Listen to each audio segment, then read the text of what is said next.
The wedding contract. She never signed.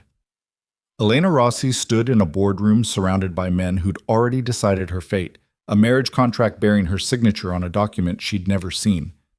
Her stepsister's name had been erased, hers written in its place, a forgery so clean it could pass any court. The groom, Adrian Vasil, a man whose empire was built on blood and shadows. She had 72 hours before the wedding. Most women would run. Elena Rossi walked straight into the lion's den with a lawyer, a recording device, and every intention of burning down whoever dared to use her as collateral. If you want to see how Elena turns the tables on an entire criminal empire, stay with me until the end. And don't forget to hit that like button and drop a comment with your city so I can see how far this story travels. The contract arrived on a Thursday. Elena Rossi had been balancing spreadsheets in her cramped studio apartment when the courier knocked. 3 sharp raps that felt less like a delivery and more like a summons. She'd signed for the envelope without thinking, assuming it was another late notice from her father's creditors, or perhaps legal paperwork related to the logistics company that had been bleeding money for 18 months. What she found inside changed everything. The document was thick, official, stamped with seals she didn't recognize. Corporate letterhead from Vasily Enterprises dominated the top of the first page. She'd heard the name before. Everyone in the city had. The Vasiles owned the ports, controlled half the shipping routes on the eastern seaboard, and operated with the kind of impunity that came from owning judges, politicians, and police captains outright. Her father had done business with them exactly once. It had nearly destroyed him. Elena's hands trembled as she turned pages, her analytical mind automatically cataloging details, even as her pulse accelerated. Logistics agreements, security protocols, financial penalties for breach of contract. And then, buried on page 17, a clause that made her blood run cold. In the event of material breach resulting in quantifiable losses exceeding $5 million, the breaching party agrees to enter into binding matrimonial union with a designated member of the Vasily family to secure ongoing business relations and mitigate financial damages. She read it 3 times. Then she found the signature page. Her name, Elena Marie Rossi. Written in handwriting that looked exactly like hers but wasn't. Witnessed, notarized. Dated 2 weeks ago, a Tuesday when she'd been at her father's bedside in the hospital, watching him recover from the stress-induced heart attack that had nearly killed him. Someone had forged her signature. Someone had replaced her stepsister Gabriella's name with her own. And someone had activated a clause designed to turn her into collateral. The wedding was scheduled for Sunday, 3 days away. Most women would have panicked, called the police, hired a lawyer, run. Elena Rossi did none of those things. She made a list. The law office of Mitchell and Associates occupied the 3rd floor of a building that had seen better decades.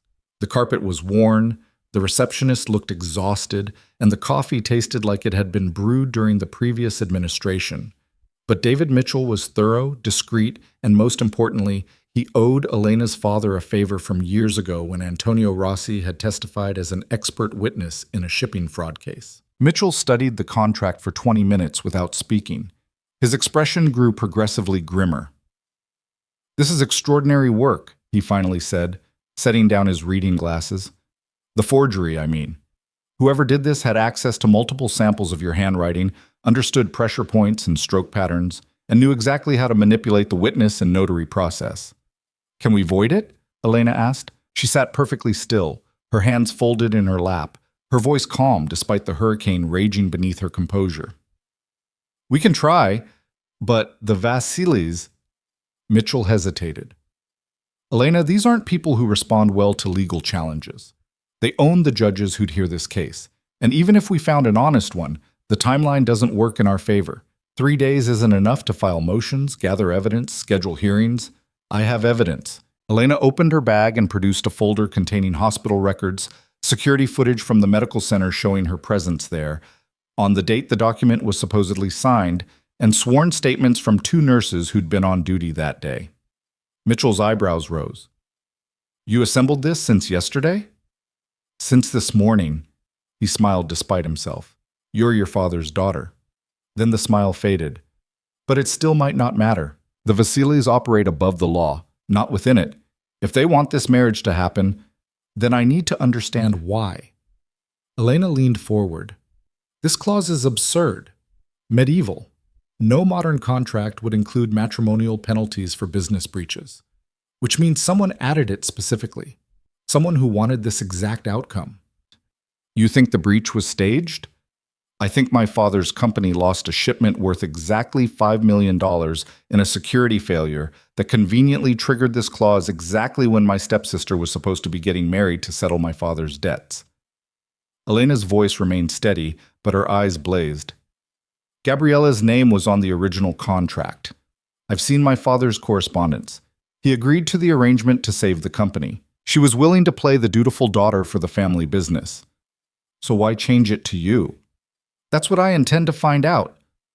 Elena stood. I need you to do two things. First, file a forgery complaint with every agency that might listen, even if it goes nowhere. Create a paper trail. Second, draft a counterproposal to the marriage terms. Mitchell blinked. A counterproposal? If I can't stop this wedding, I'm going to negotiate it. Elena's smile was sharp enough to draw blood. And I'm going to find out who's playing chess with my life. Bam. The Vasily estate occupied 20 acres of prime waterfront property, hidden behind walls that were equal parts fortress and palace. Elena's taxi passed through 3 security checkpoints before reaching the main house, a sprawling Mediterranean-style mansion that spoke of old money and older power.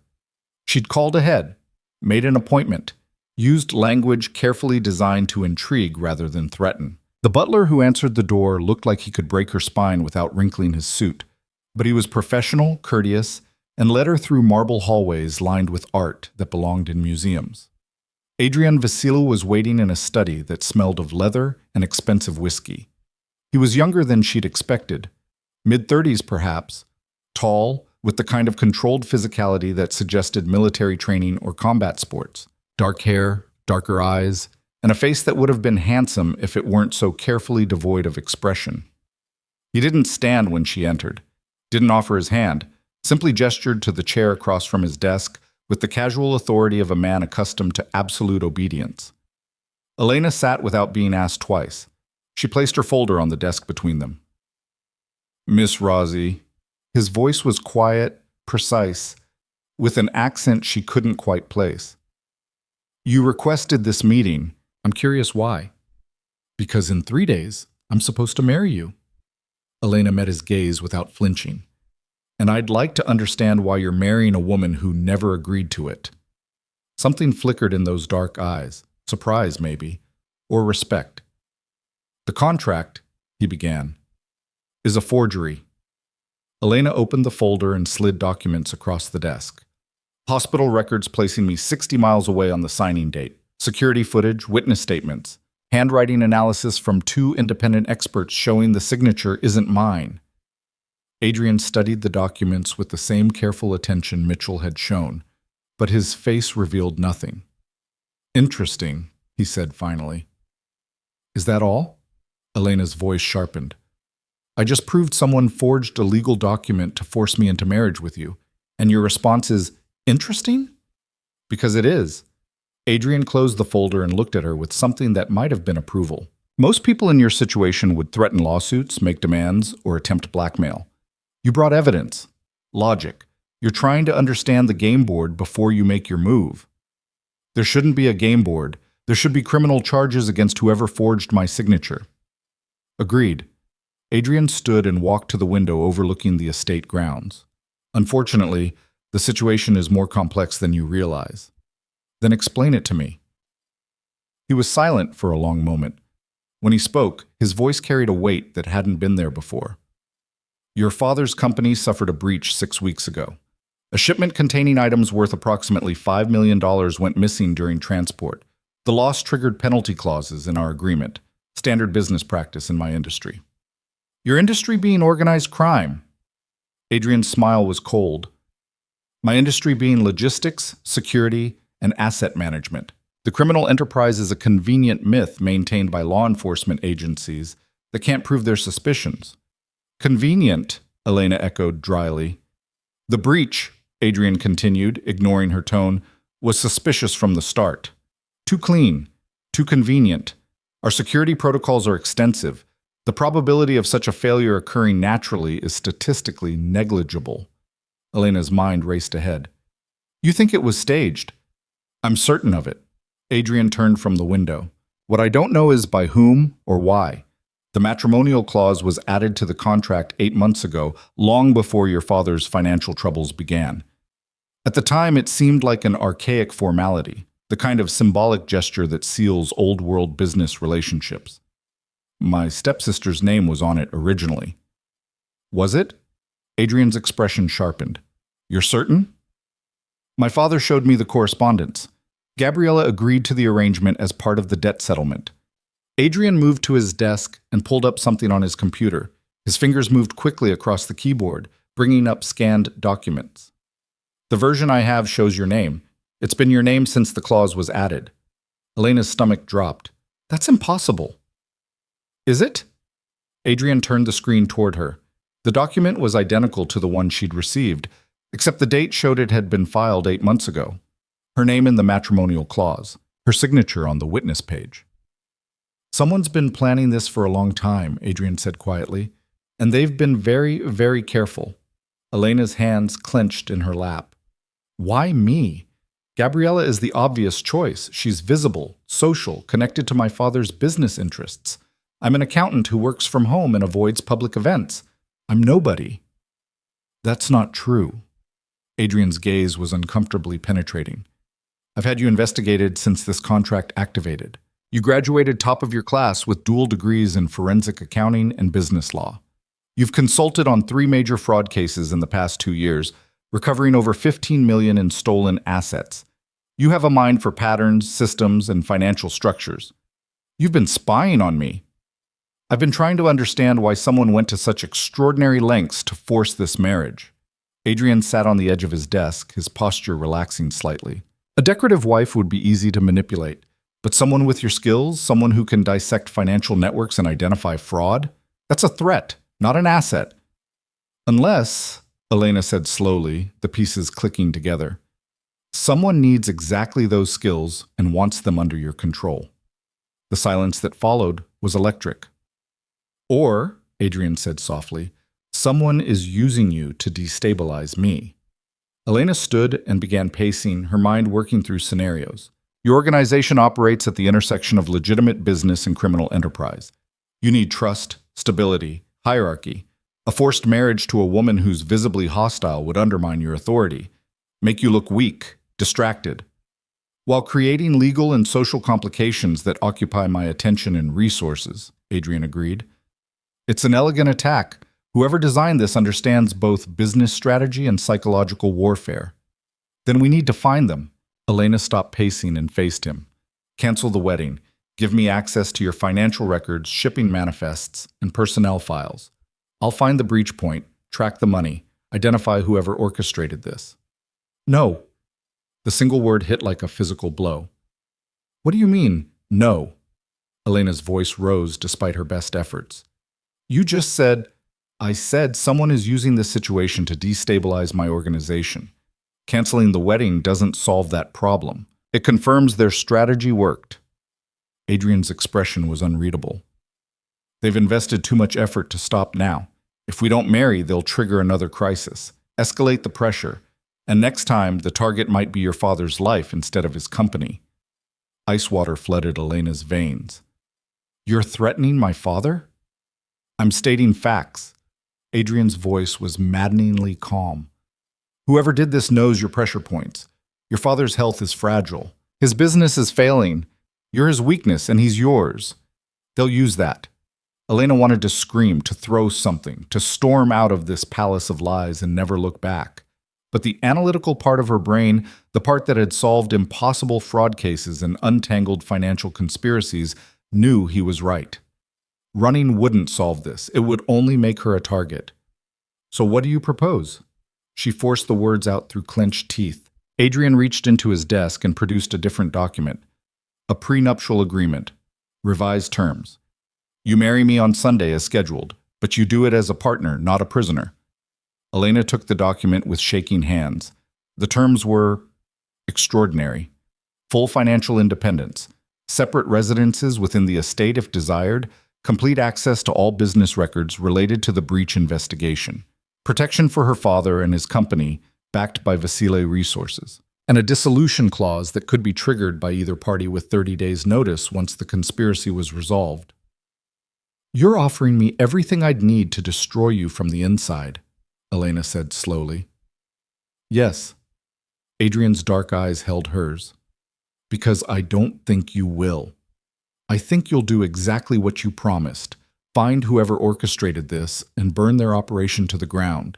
And I think having you as an ally is worth the risk of making you my wife." "This is insane." "This is strategy." Adrian stood and extended his hand. "Someone tried to use you as a weapon against me. I'm proposing we turn that weapon around and aim it at them instead." Elena stared at his outstretched hand. Every rational instinct screamed at her to refuse, to fight, to find another way. But rationality had its limits, and sometimes the only way out was through. She took his hand. His grip was firm, warm, and surprisingly gentle. "I have conditions," she said. "I expected nothing less. I want my father protected, not just his company, him personally. Medical care, security, everything. Done. I want access to your attorney, the one who drafted the original contract. I need to interview him." Adrian's expression flickered.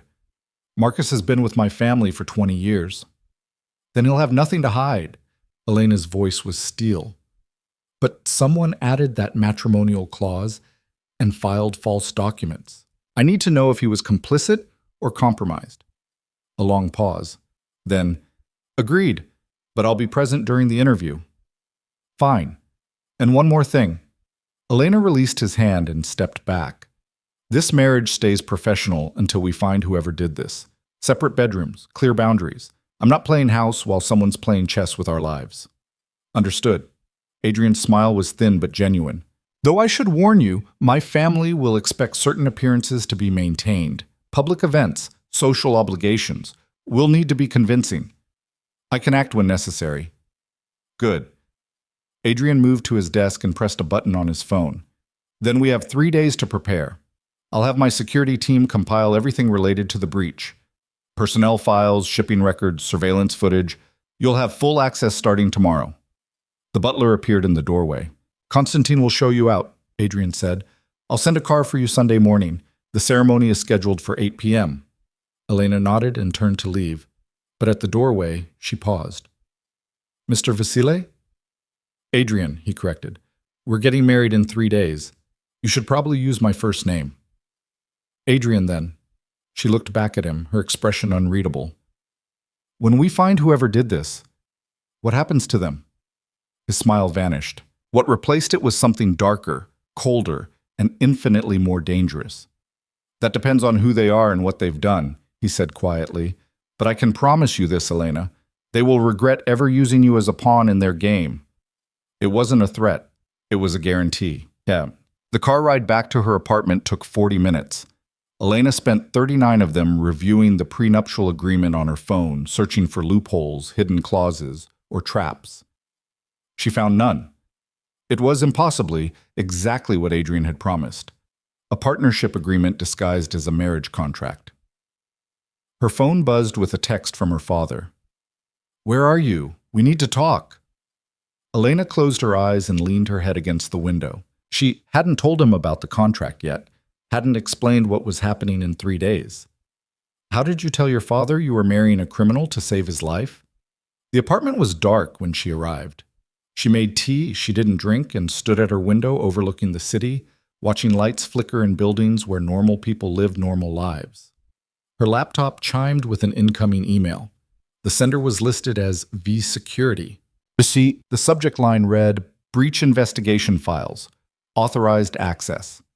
Elena opened it to find encrypted links to dozens of folders. Personnel records, shipping manifests, security protocols, financial transfers, surveillance footage from the port facility where the breach occurred. Someone, Adrian presumably, had kept his word. She clicked the first folder and began reading. By 3 a.m., patterns were emerging. By 5 a.m., She had questions that couldn't wait for sunrise. By 7 a.m., she was back in her car, driving toward the estate with a list of anomalies that made her skin crawl. Adrian was in the gym when she arrived, a converted warehouse space filled with equipment that looked more military than recreational. He moved through a punching bag routine with mechanical precision, each strike powerful enough to rattle the chains suspending the heavy leather bag. He didn't stop when she entered, didn't acknowledge her presence. Elena waited, watching the controlled violence of his movements, understanding for the first time exactly what kind of man she was about to marry. Finally, he stopped, unwrapped his hands, turned to face her. "You're early," he said, breathing hard but not winded. "The files you sent me," Elena said without preamble. "The breach happened on a Tuesday. Security footage shows the container being loaded onto a truck at 2:47 a.m., but the shipping manifest lists the pickup time as 6:30 a.m. Adrian grabbed a towel and wiped sweat from his face. Meaning? Meaning someone moved that shipment 4 hours before it was officially logged, and whoever did it had access to the facility, the security system, and the documentation process. Elena pulled out her tablet and showed him the timeline she'd constructed. But here's what doesn't make sense. Your security protocols require dual authorization for after-hours access, 2 separate individuals with biometric clearance. Who signed off? That's the problem. Elena swiped to the next screen. The system shows dual authorization, but the second signature belongs to someone who was in the hospital that night with a broken leg. He couldn't have been at the facility. Adrian's expression went very still, which means someone falsified the biometric data, just like someone falsified my signature on the marriage contract. Elena met his gaze. This isn't just about stealing $5 million. This is about someone with deep access to your systems, someone who knows how to manipulate your security protocols and make it look legitimate. How many people have that level of access?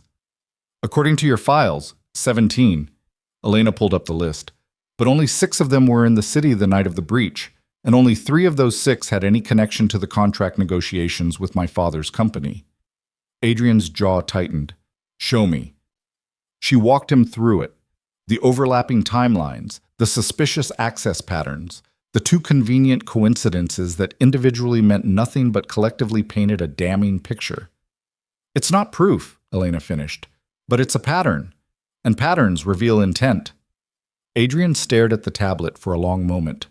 When he looked up, something had shifted in his expression. Respect, maybe, or recognition. "You did this in one night," he said. "I don't sleep much when I'm working on a case." "It's not a case." Adrian's voice was quiet. "It's your life." "It's a puzzle." Elena took the tablet back. "And I'm very good at puzzles." Adrian smiled, a real smile this time, small and slightly dangerous. "Yes, you are." He moved to a bench and sat, studying her with undisguised interest. "My brother said you'd be trouble." Elena froze. "Your brother?" "Lucien. He's head of legitimate operations, the parts of our business that exist in daylight and pay taxes." Adrian's tone was carefully neutral.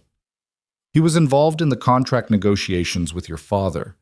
Thought the matrimonial clause was unnecessary but traditional." "Is he one of the 3? Elena's heart hammered against her ribs. "He's one of the 6, but yes, he had the necessary access and opportunity." Adrian stood and faced her fully. "You're going to tell me he's a suspect?" "I'm telling you everyone with the means and opportunity is a suspect," Elena said carefully. "Including people you trust. That's how investigations work." "And if the trail leads to Lucien? If my brother is the one who orchestrated this entire situation?" Elena held his gaze. "Then we follow the evidence wherever it goes, no matter who falls." The silence stretched between them, heavy with implications neither of them spoke aloud.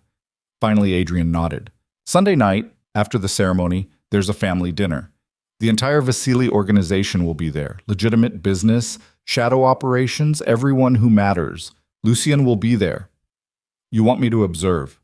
I want you to investigate." Adrian's smile turned predatory. "Welcome to the family, Elena. Let's find out who's trying to destroy it from the inside." The wedding dress arrived Saturday afternoon. Elena stared at the garment bag hanging in her apartment like it contained a live snake. She hadn't ordered a dress, hadn't even thought about what she'd wear to a wedding she didn't want and couldn't escape. The card attached was simple. A gift. A. Inside the bag was a gown that probably cost more than her annual rent. Ivory silk, elegant but not ostentatious, with clean lines that suggested sophistication rather than romance. It fit perfectly. Of course it did. Elena stood in front of her bathroom mirror, studying her reflection in the dress, and tried to reconcile the woman looking back at her with the one who'd opened that contract 4 days ago. 4 days. That's all it had taken for her entire life to pivot on its axis. Her phone buzzed. A message from David Mitchell. Filed the forgery complaints. Also drafted contingency documents in case you need emergency dissolution. They're ready when you are.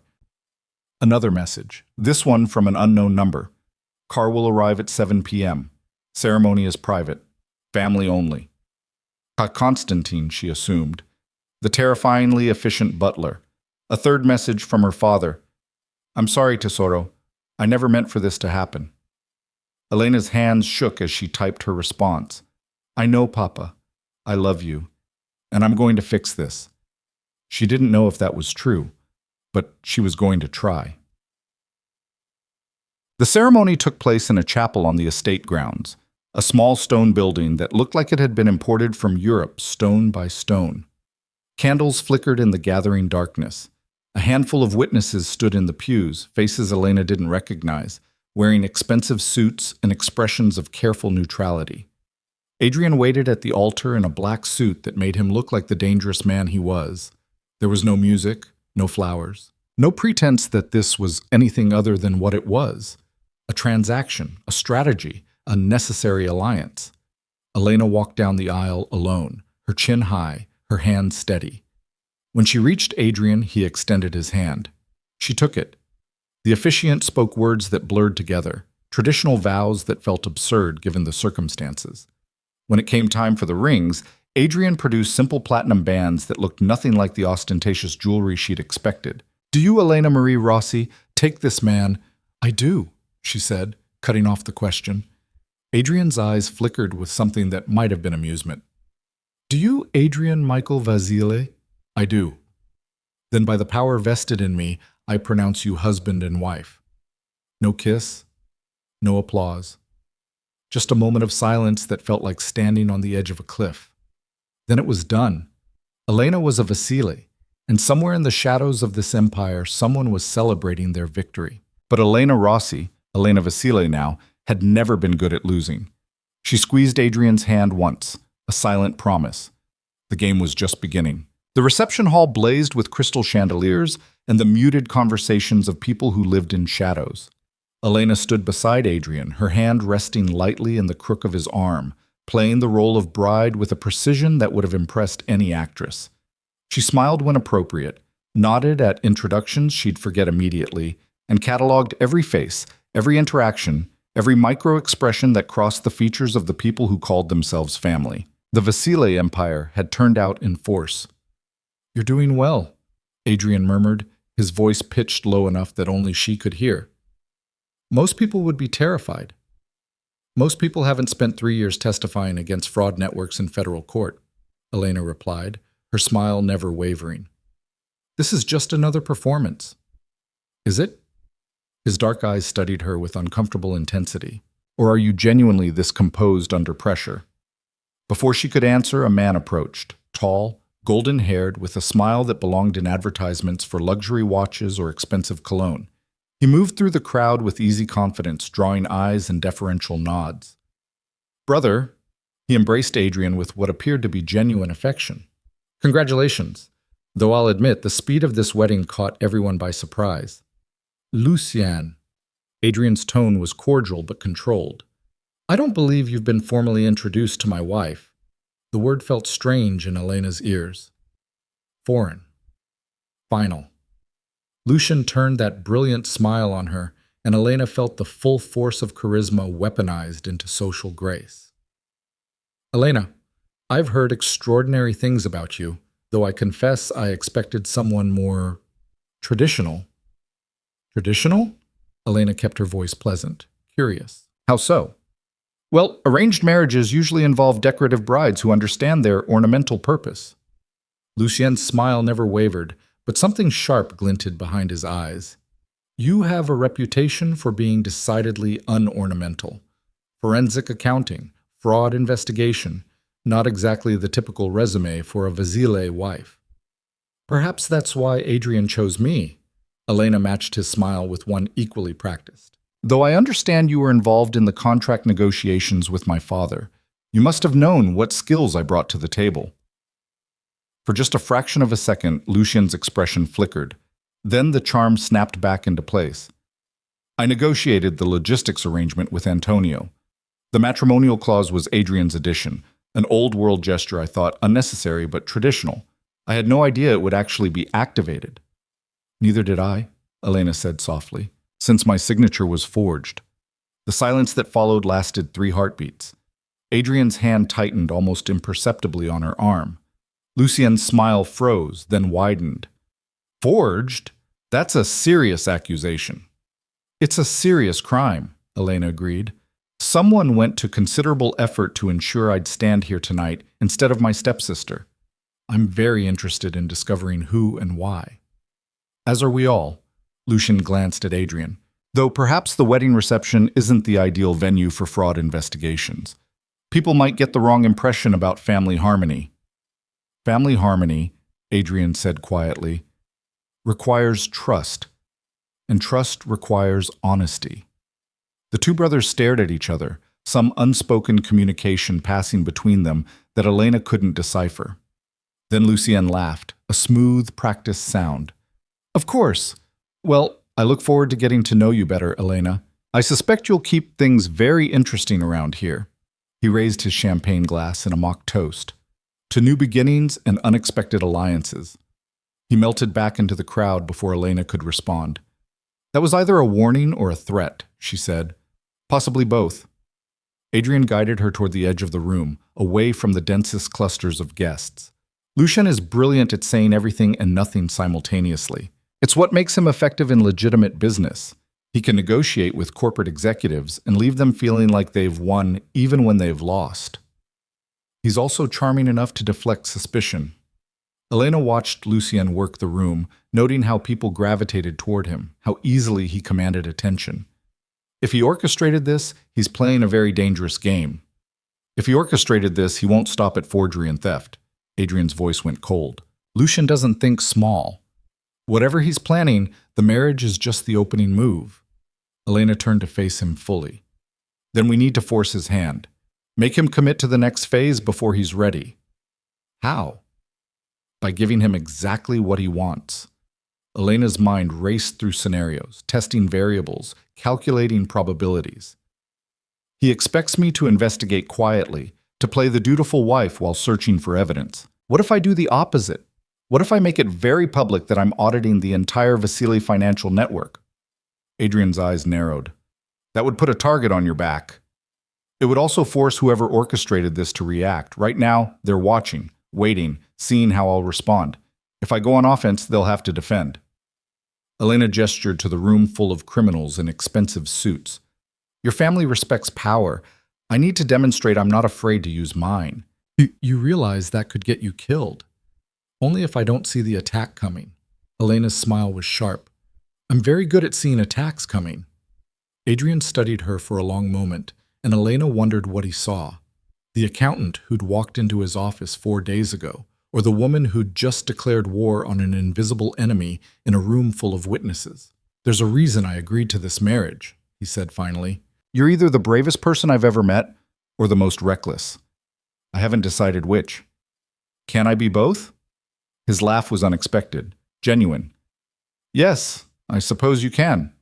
He extended his hand. Dance with me.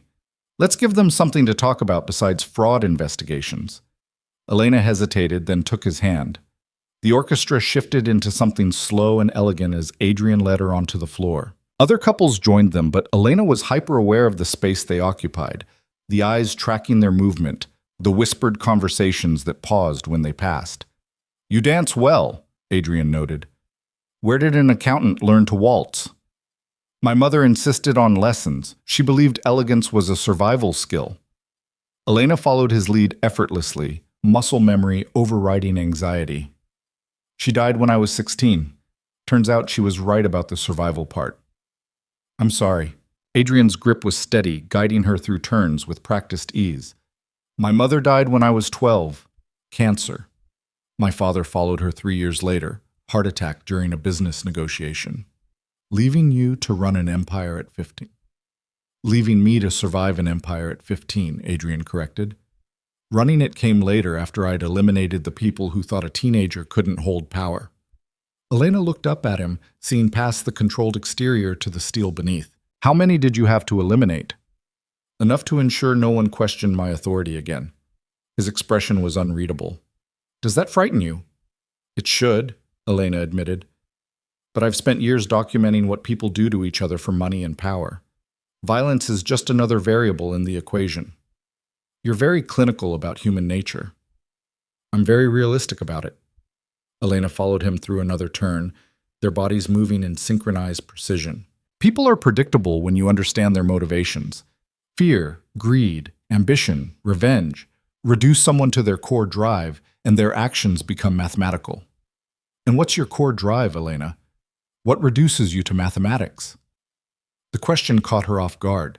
She'd analyzed everyone else, mapped their patterns, predicted their movements. But turning that analytical lens on herself revealed uncomfortable truths she'd spent years avoiding. Justice, she said finally. I want the scales to balance. I want people who manipulate systems to face consequences.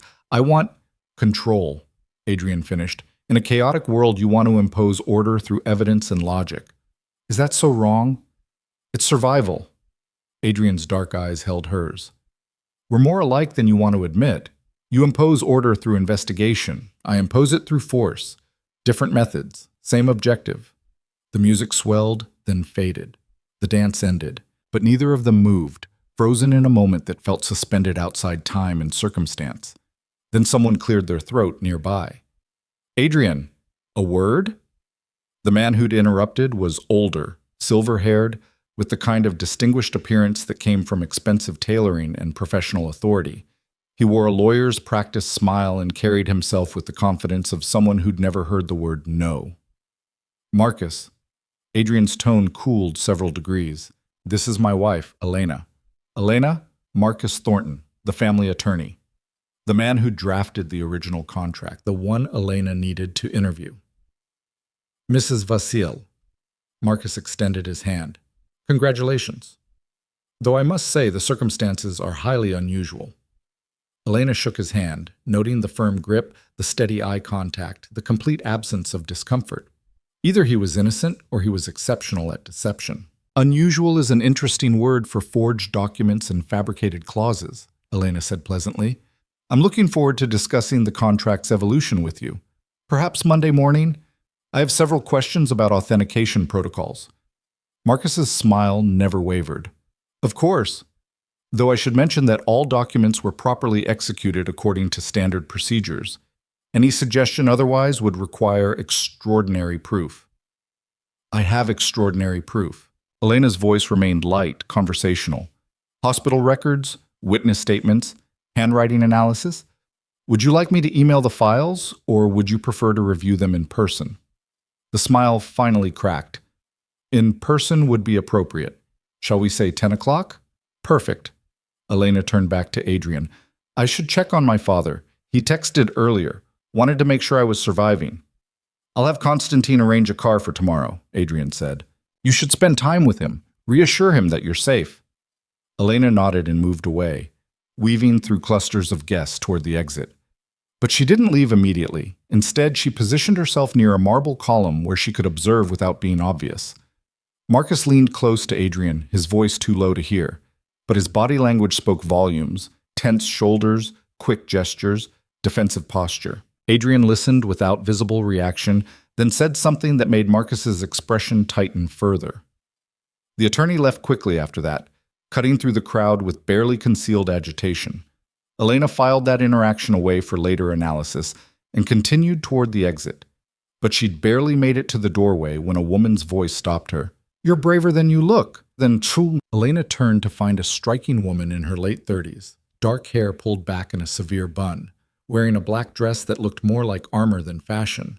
She held a martini glass with the casual ease of someone who'd been drinking for hours without visible effect.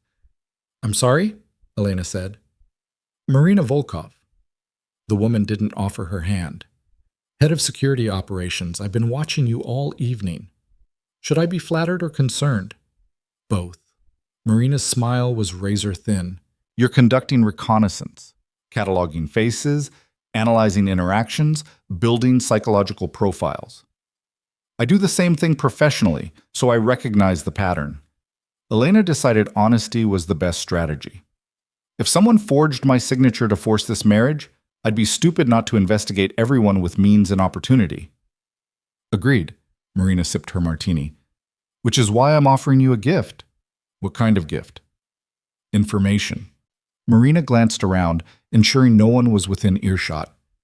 The night of the breach, security footage was erased from 3 cameras covering the loading dock. The official explanation was equipment malfunction, but equipment doesn't malfunction uniformly across multiple systems simultaneously. Elena's pulse quickened. Someone deleted the footage. Someone with administrative access to the security network. Marina's expression was carefully neutral. "That's a very short list, 5 people total." "Are you on that list?" "Yes." Marina's smile turned genuine. "Which is why I'm telling you this. If I'd orchestrated the breach, I wouldn't draw attention to the deleted footage. I'd let you chase shadows while I covered my tracks. Unless you're playing a more complex game, establishing trust by providing information that doesn't actually implicate you." Marina laughed, a sharp bark of sound. "Adrian said you were smart. He undersold it." She finished her martini and set the glass on a passing waiter's tray. "Here's my advice, Mrs. Vasily. Trust no one completely, including me, but trust the evidence. Numbers don't lie, even when people do." She walked away before Elena could respond, leaving behind the scent of expensive perfume and dangerous possibilities. Elena stood in the doorway, processing this new variable. Marina's information confirmed her suspicions about the breach. It was sophisticated, internal, and deliberately concealed. But it also raised new questions. Why would the head of security reveal that footage had been deleted unless she was either innocent or playing a game so complex Elena couldn't see the edges? Interesting conversation. Adrian materialized beside her, silent as smoke. Marina doesn't usually engage with people outside the operational hierarchy. She told me about the deleted security footage. Adrian's jaw tightened. Did she? You knew about it. I knew something was wrong with the footage. Marina confirmed it was deliberate deletion, not equipment failure. Adrian guided Elena out of the reception hall into a quieter corridor lined with paintings worth more than most people's houses. She's been investigating quietly, trying to identify who had access that night. And? Elena prompted. And the list of suspects includes my brother, my attorney, the head of port operations, and 2 people who've been with my family since before I was born. Adrian's voice was heavy with something that might have been pain. Everyone I should be able to trust. Trust is a luxury in situations like this. Elena stopped walking and faced him. We need to separate emotion from evidence. Whoever did this is counting on loyalty to blind you to their actions. I'm not blind. Adrian's dark eyes held hers. I'm careful. There's a difference. Is there? Because from where I'm standing, you're protecting people who might be actively destroying you. The accusation hung between them, sharp and unforgiving. Adrian's expression went very still. What would you have me do? Accuse everyone? Trust no one? Tear apart the organization I've spent 15 years building based on suspicion and deleted footage? I'd have you follow the evidence wherever it leads, regardless of who falls. Elena's voice softened slightly. I know that's harder when it's family, but sentiment is what gets people killed in situations like this. You sound like you're speaking from experience. I am. Elena looked away, old memories surfacing despite her best efforts to keep them buried. My mother died because she trusted the wrong person, someone she loved, someone she'd known for years. He embezzled from the company she'd built, and when she discovered it, he staged an accident rather than face consequences. Adrian was silent for a long moment. They caught him? Eventually, I made sure of it. Elena's hands clenched. That's when I learned that the people closest to you are often the ones who can hurt you most, because you don't see them coming. Is that why you became an investigator? To make sure no one else gets blindsided by betrayal? That's why I became someone who trusts evidence more than people. Elena met his gaze again, which is why I'm telling you now. Whoever orchestrated this is someone close to you. Someone who knows your systems, your security protocols, your vulnerabilities. And they're not going to stop until they get what they want. Then we find them first. Adrian's voice was quiet, but absolute. Starting tomorrow, you have complete access to every file, every record, every communication related to the breach and the contract. I'll inform the department heads that you're conducting a comprehensive audit with my full authorization. That'll make me a target. That's why you'll have security. Adrian pulled out his phone and sent a quick text. Marina will assign a detail. 2 professionals, armed, trained in executive protection. They'll shadow you everywhere outside the estate. I don't need... Yes, you do. Adrian's tone left no room for argument. Someone already tried to manipulate you into this marriage. I won't give them the opportunity to remove you from the equation permanently. Elena wanted to argue, to insist she could take care of herself, but the logical part of her brain acknowledged he was right. She'd just declared war on an enemy she couldn't identify. Walking around unprotected would be suicide. Fine, she agreed, but they stay outside when I'm interviewing people. I won't get honest answers with armed guards looming. Agreed, but they stay close enough to respond if something goes wrong. Elena nodded and resumed walking. They'd reached the residential wing of the estate, a section she'd glimpsed during the brief tour but hadn't explored. Adrian led her to a set of double doors and pushed them open. The suite beyond was stunning. High ceilings, floor-to-ceiling windows overlooking the water, furniture that managed to be both luxurious and comfortable. A separate sitting room connected to a bedroom that could have housed a small family. Your rooms, Adrian said. Everything you requested. Separate space, complete privacy, security that answers only to you. Elena stepped inside, taking in details with her usual analytical precision. The laptop on the desk was new, high-spec. The closet had been stocked with clothes in her exact size. The bathroom contained products she actually used, not generic luxury items. You've been thorough, she said. I keep my promises. Adrian remained in the doorway, not crossing the threshold. My suite is on the other side of the estate. You won't see me unless you want to. But if you need anything, security concerns, questions about the investigation, or just someone who understands what you're dealing with, I'm available. It was the first time Elena had seen him look uncertain, almost vulnerable. This man who commanded criminals and built empires was offering her space and safety in the only way he knew how. Thank you, she said quietly, for keeping your word, and for trusting me with this investigation. Thank you for taking it on. Adrian's smile was brief but genuine. Get some rest. Tomorrow, the real work begins. He closed the doors softly, leaving Elena alone in her gilded cage. She stood in the center of the room for several minutes, processing everything that had happened in the past 4 hours. The wedding, the reception, the conversations with Lucien, Marcus, and Marina, the layers upon layers of deception and possibility. Then she opened her laptop and began working. The files Adrian had sent earlier provided the foundation, but she needed to cross-reference everything with external data. Financial records from shell companies, port authority documents, personnel files that revealed relationships and conflicts invisible on organization charts. By 3 a.m., she'd identified 7 anomalies that warranted deeper investigation. By 5 a.m., she'd constructed a timeline showing exactly how the breach had been executed, from the falsified biometric access to the ghost shipment that existed on paper but never arrived at its destination.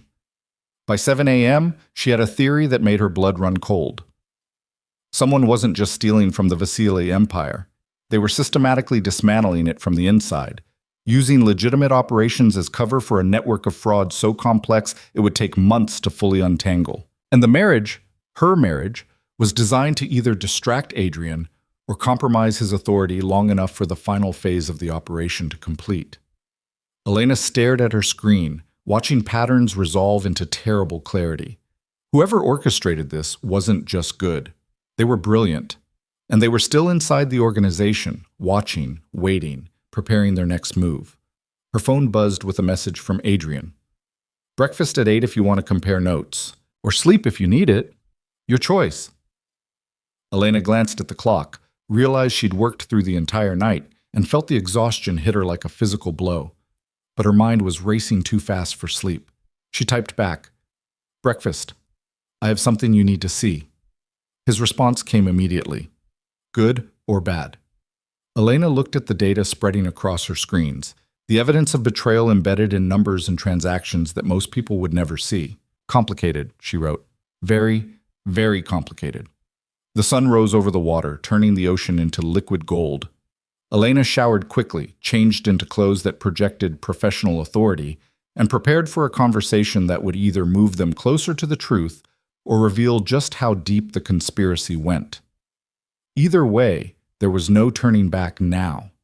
She was Elena Vasile, and she was about to burn down the house of cards someone had spent months building. Adrian's private study occupied the top floor of the estate's east wing, accessible only by a glass elevator that offered panoramic views of the grounds below. Elena rode up with her laptop clutched against her chest, watching the sun paint everything in shades of amber and rose. She'd stopped noticing beauty somewhere around hour 4 of her investigation. But now, sleep-deprived and running on determination alone, the morning light felt almost offensive in its serenity. The elevator doors opened directly into the study, a security measure that eliminated hallways and witnesses. Adrian sat at a desk made of dark wood and brushed steel, 3 monitors displaying what looked like shipping manifests and financial reports. He glanced up when she entered, and something flickered across his expression. "You didn't sleep," he said. "Neither did you." Elena crossed the room and set her laptop beside his monitors. "The shadows under your eyes give you away." Occupational hazard. Adrian closed the documents he'd been reviewing and gave her his full attention. "What did you find?" Elena opened her laptop and pulled up the first series of spreadsheets. The breach wasn't an isolated incident. It was part of a systematic operation spanning at least 18 months, possibly longer. She rotated the screen so he could see the data. These are wire transfers from a shell company registered in the Caymans. Small amounts, never more than $50,000 at a time, routed through 6 intermediary accounts before landing in various business operations across your legitimate network. Adrian leaned forward, his eyes scanning the numbers with the practiced speed of someone who understood financial structures intimately. Money laundering. More than that, look at the dates. Elena highlighted specific transactions. Each transfer corresponds with a shipment issue, a delayed delivery, or a minor security breach. Nothing catastrophic on its own, but collectively they create a pattern of inefficiency that bleeds resources and erodes confidence in your operations. Someone's been sabotaging my business while stealing from it. Adrian's voice was dangerously quiet. For over a year. And they've been very careful about it. The amounts are small enough to avoid triggering automatic fraud detection. The timing is irregular enough to seem random, but when you map it against operational data, Elena pulled up another screen showing a complex timeline. No. The pattern becomes clear.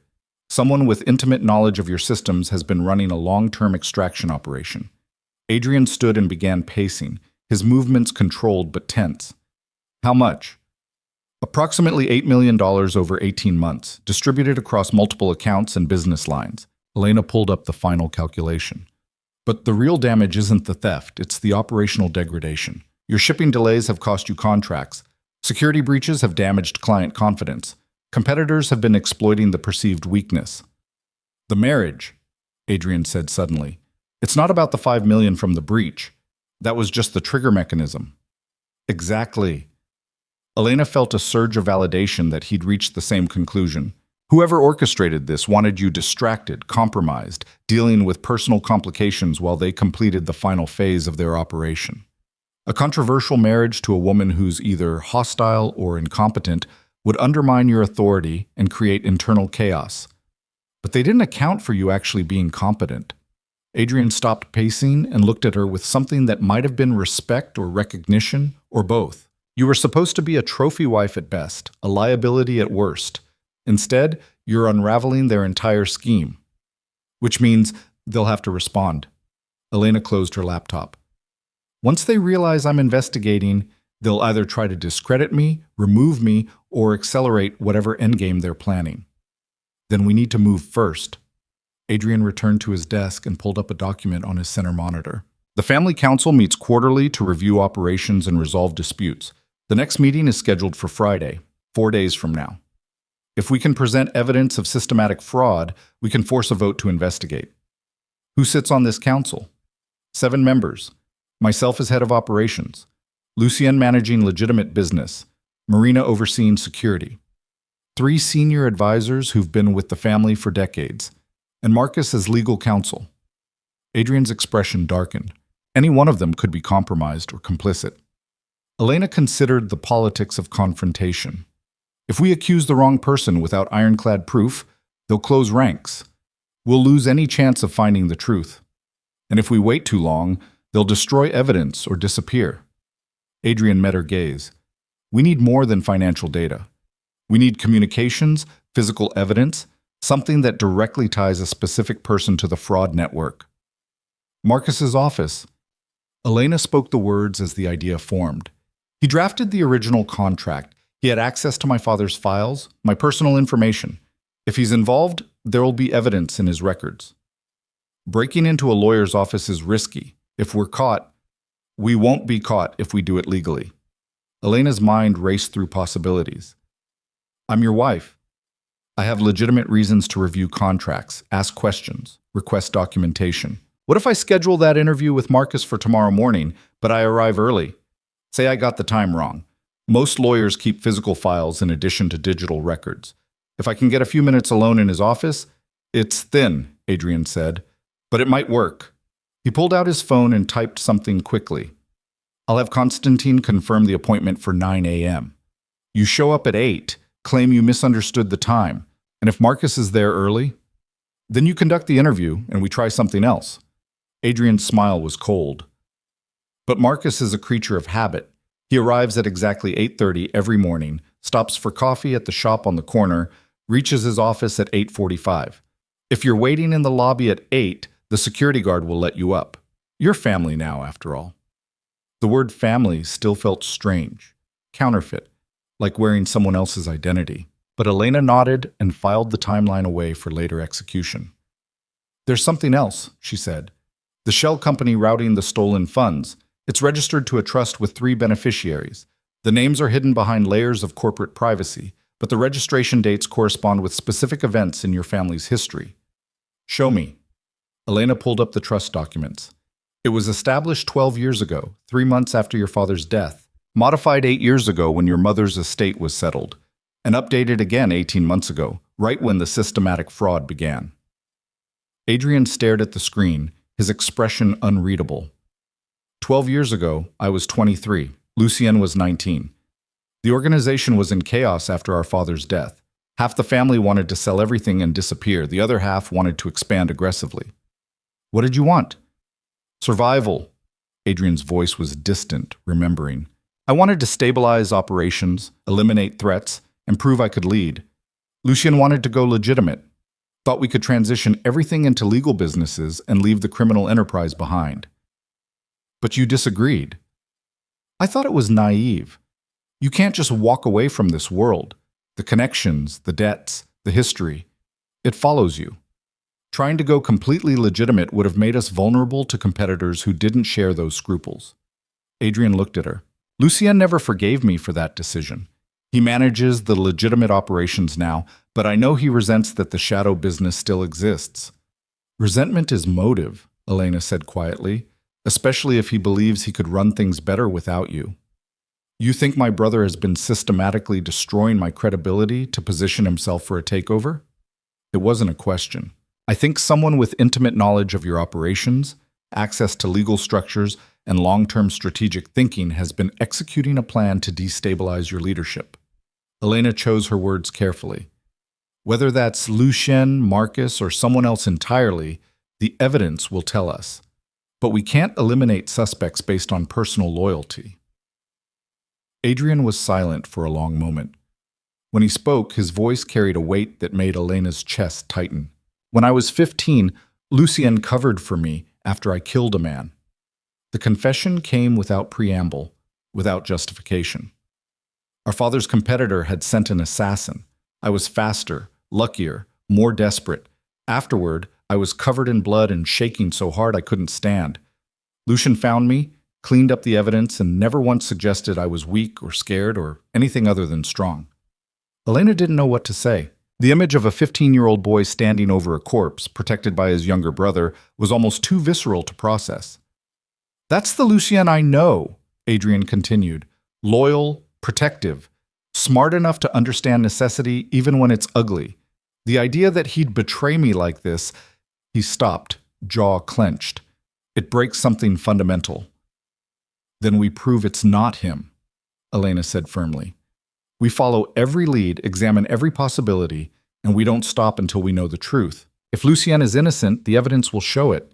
And if he's not—" She paused, choosing honesty over comfort. "If he's not, you'll have to decide what family loyalty means when that family is destroying you." Adrian looked at her with an expression she couldn't quite read. "You're remarkably clear-sighted about betrayal." "I've had practice." Elena stood and moved to the window, watching morning light burn across the water. "My stepmother married my father 6 months after my mother died. At the time, I thought it was grief, loneliness, two damaged people finding comfort. It took me 3 years to discover she'd been my father's secretary, that the affair started while my mother was still alive, that my mother knew and was planning to divorce him before the accident. The accident that wasn't an accident. The accident that was murder disguised as mechanical failure." Elena's reflection in the glass looked tired, older than her years. "My stepmother's brother was a mechanic. He tampered with the brakes on my mother's car, made it look like worn brake lines finally gave out. She died on a mountain road in winter. By the time anyone investigated properly, evidence was gone." "But you found proof anyway." "I was 16, angry, obsessed." Elena turned from the window. "I spent 2 years learning everything I could about automotive forensics, financial investigation, evidence collection. I built a case so thorough that even the district attorney who'd initially ruled it an accident had to reopen the investigation." "Did they convict?" "Both of them. Murder conspiracy, fraud, and a dozen other charges." Elena's smile was bitter. "My stepmother went to prison. Her brother pleaded out for a reduced sentence, and my father—" Her voice caught. "My father had to live with the knowledge that his affair got my mother killed, that his weakness destroyed our family." "Is that when you stopped trusting people?" "That's when I started trusting evidence more than emotion." Elena met Adrian's gaze. "People lie. They rationalize. They convince themselves their actions are justified. But numbers don't lie. Paper trails don't have guilty consciences. If you follow the evidence far enough, it always reveals the truth." Adrian crossed the room to stand beside her at the window. They stood in silence, two people bound by circumstances they hadn't chosen, looking out at an empire built on violence and secrets. "I understand why you are the way you are," Adrian said finally, "but I need you to understand something too. In my world, evidence alone isn't enough. Power matters. Perception matters. If we accuse the wrong person or move at the wrong time, we won't just lose the investigation, we'll lose everything." "Then we'll be careful," Elena said. "We'll be thorough. And we won't move until we're certain." Adrian's phone buzzed. He glanced at the screen and his expression tightened. "Marcus just confirmed the 9 a.m. appointment for tomorrow, but he's requesting I attend as well." "Why?" "He says there are legal considerations regarding the marriage contract that require both parties present." Adrian showed her the message. "It could be legitimate, or it could be a trap. Or it could be an opportunity." Elena's mind shifted into tactical mode. "If both of us are there, he can't deny access to documents or claim attorney-client privilege with you. We can push harder, ask more aggressive questions. We also lose the chance to search his office alone." "Not necessarily." Elena pulled out her own phone and opened her calendar.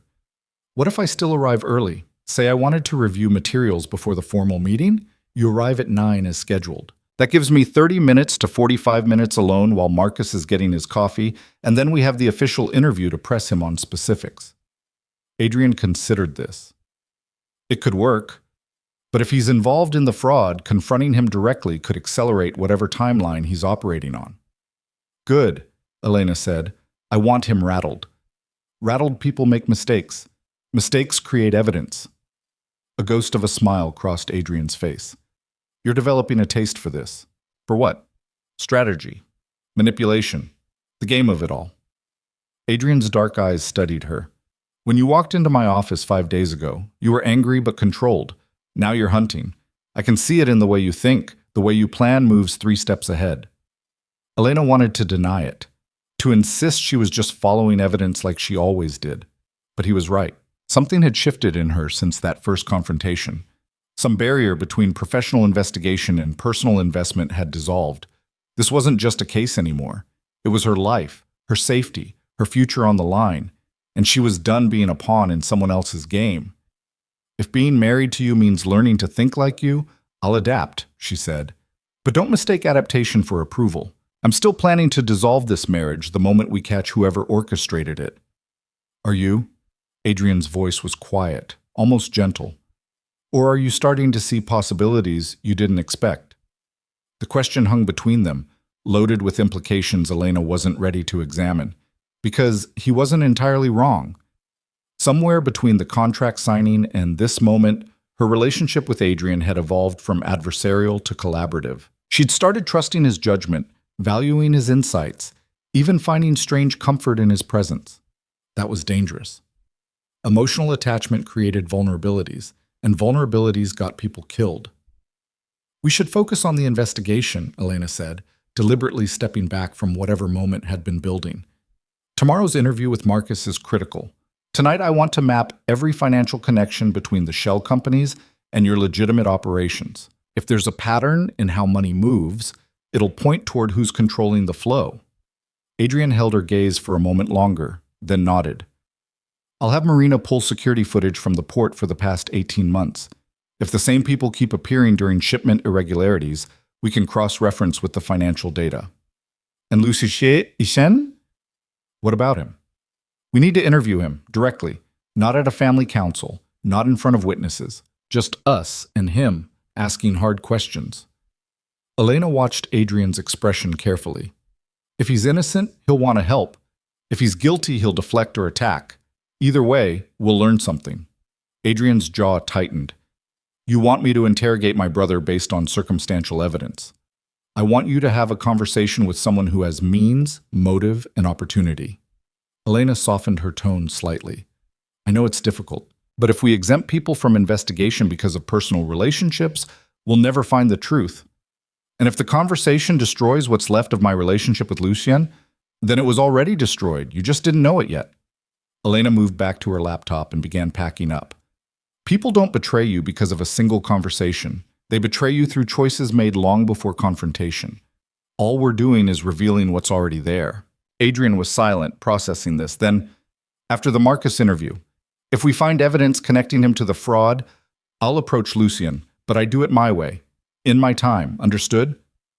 Understood. Elena headed toward the elevator. I'm going to spend the day with my father. He deserves to know I'm safe, that I'm handling this. Take the security detail Marina assigned. I will. Elena paused at the elevator doors. Adrian, thank you for trusting me with this. I know it's not easy to let someone see the vulnerabilities in your organization. You're not someone, Adrian said quietly. You're my wife. For better or worse, we're in this together. The elevator doors closed before Elena could respond, which was fortunate because she had no idea what to say. The word wife was starting to carry weight she hadn't anticipated, and that terrified her more than any investigation or conspiracy ever could. The ride back down gave her 60 seconds to compartmentalize, to rebuild the walls between professional necessity and personal complication.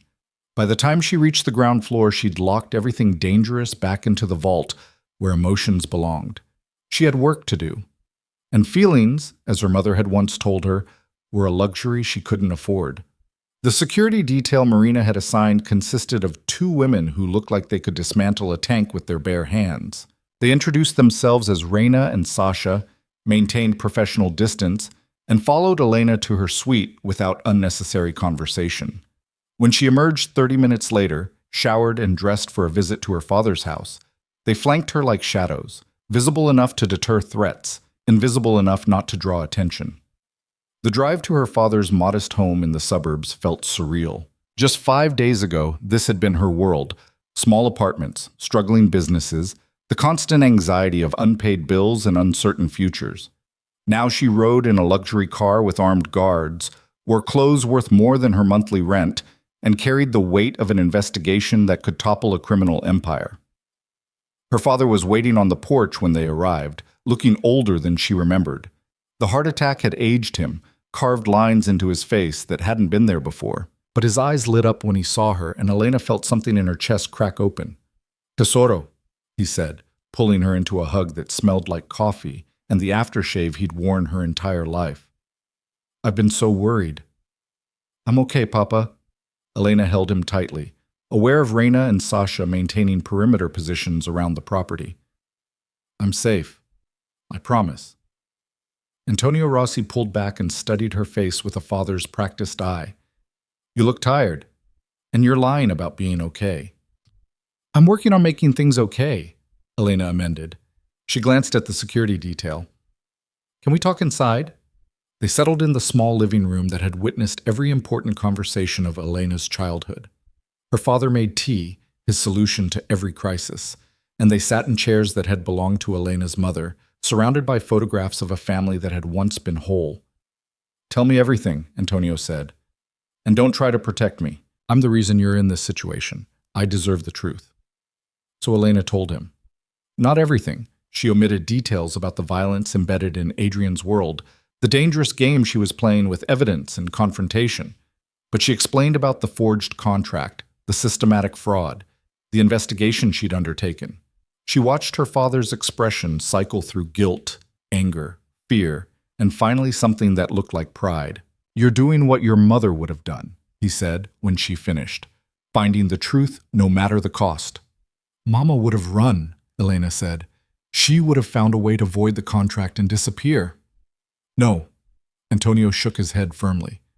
"Your mother was brilliant at reading people, at seeing the lies they told themselves.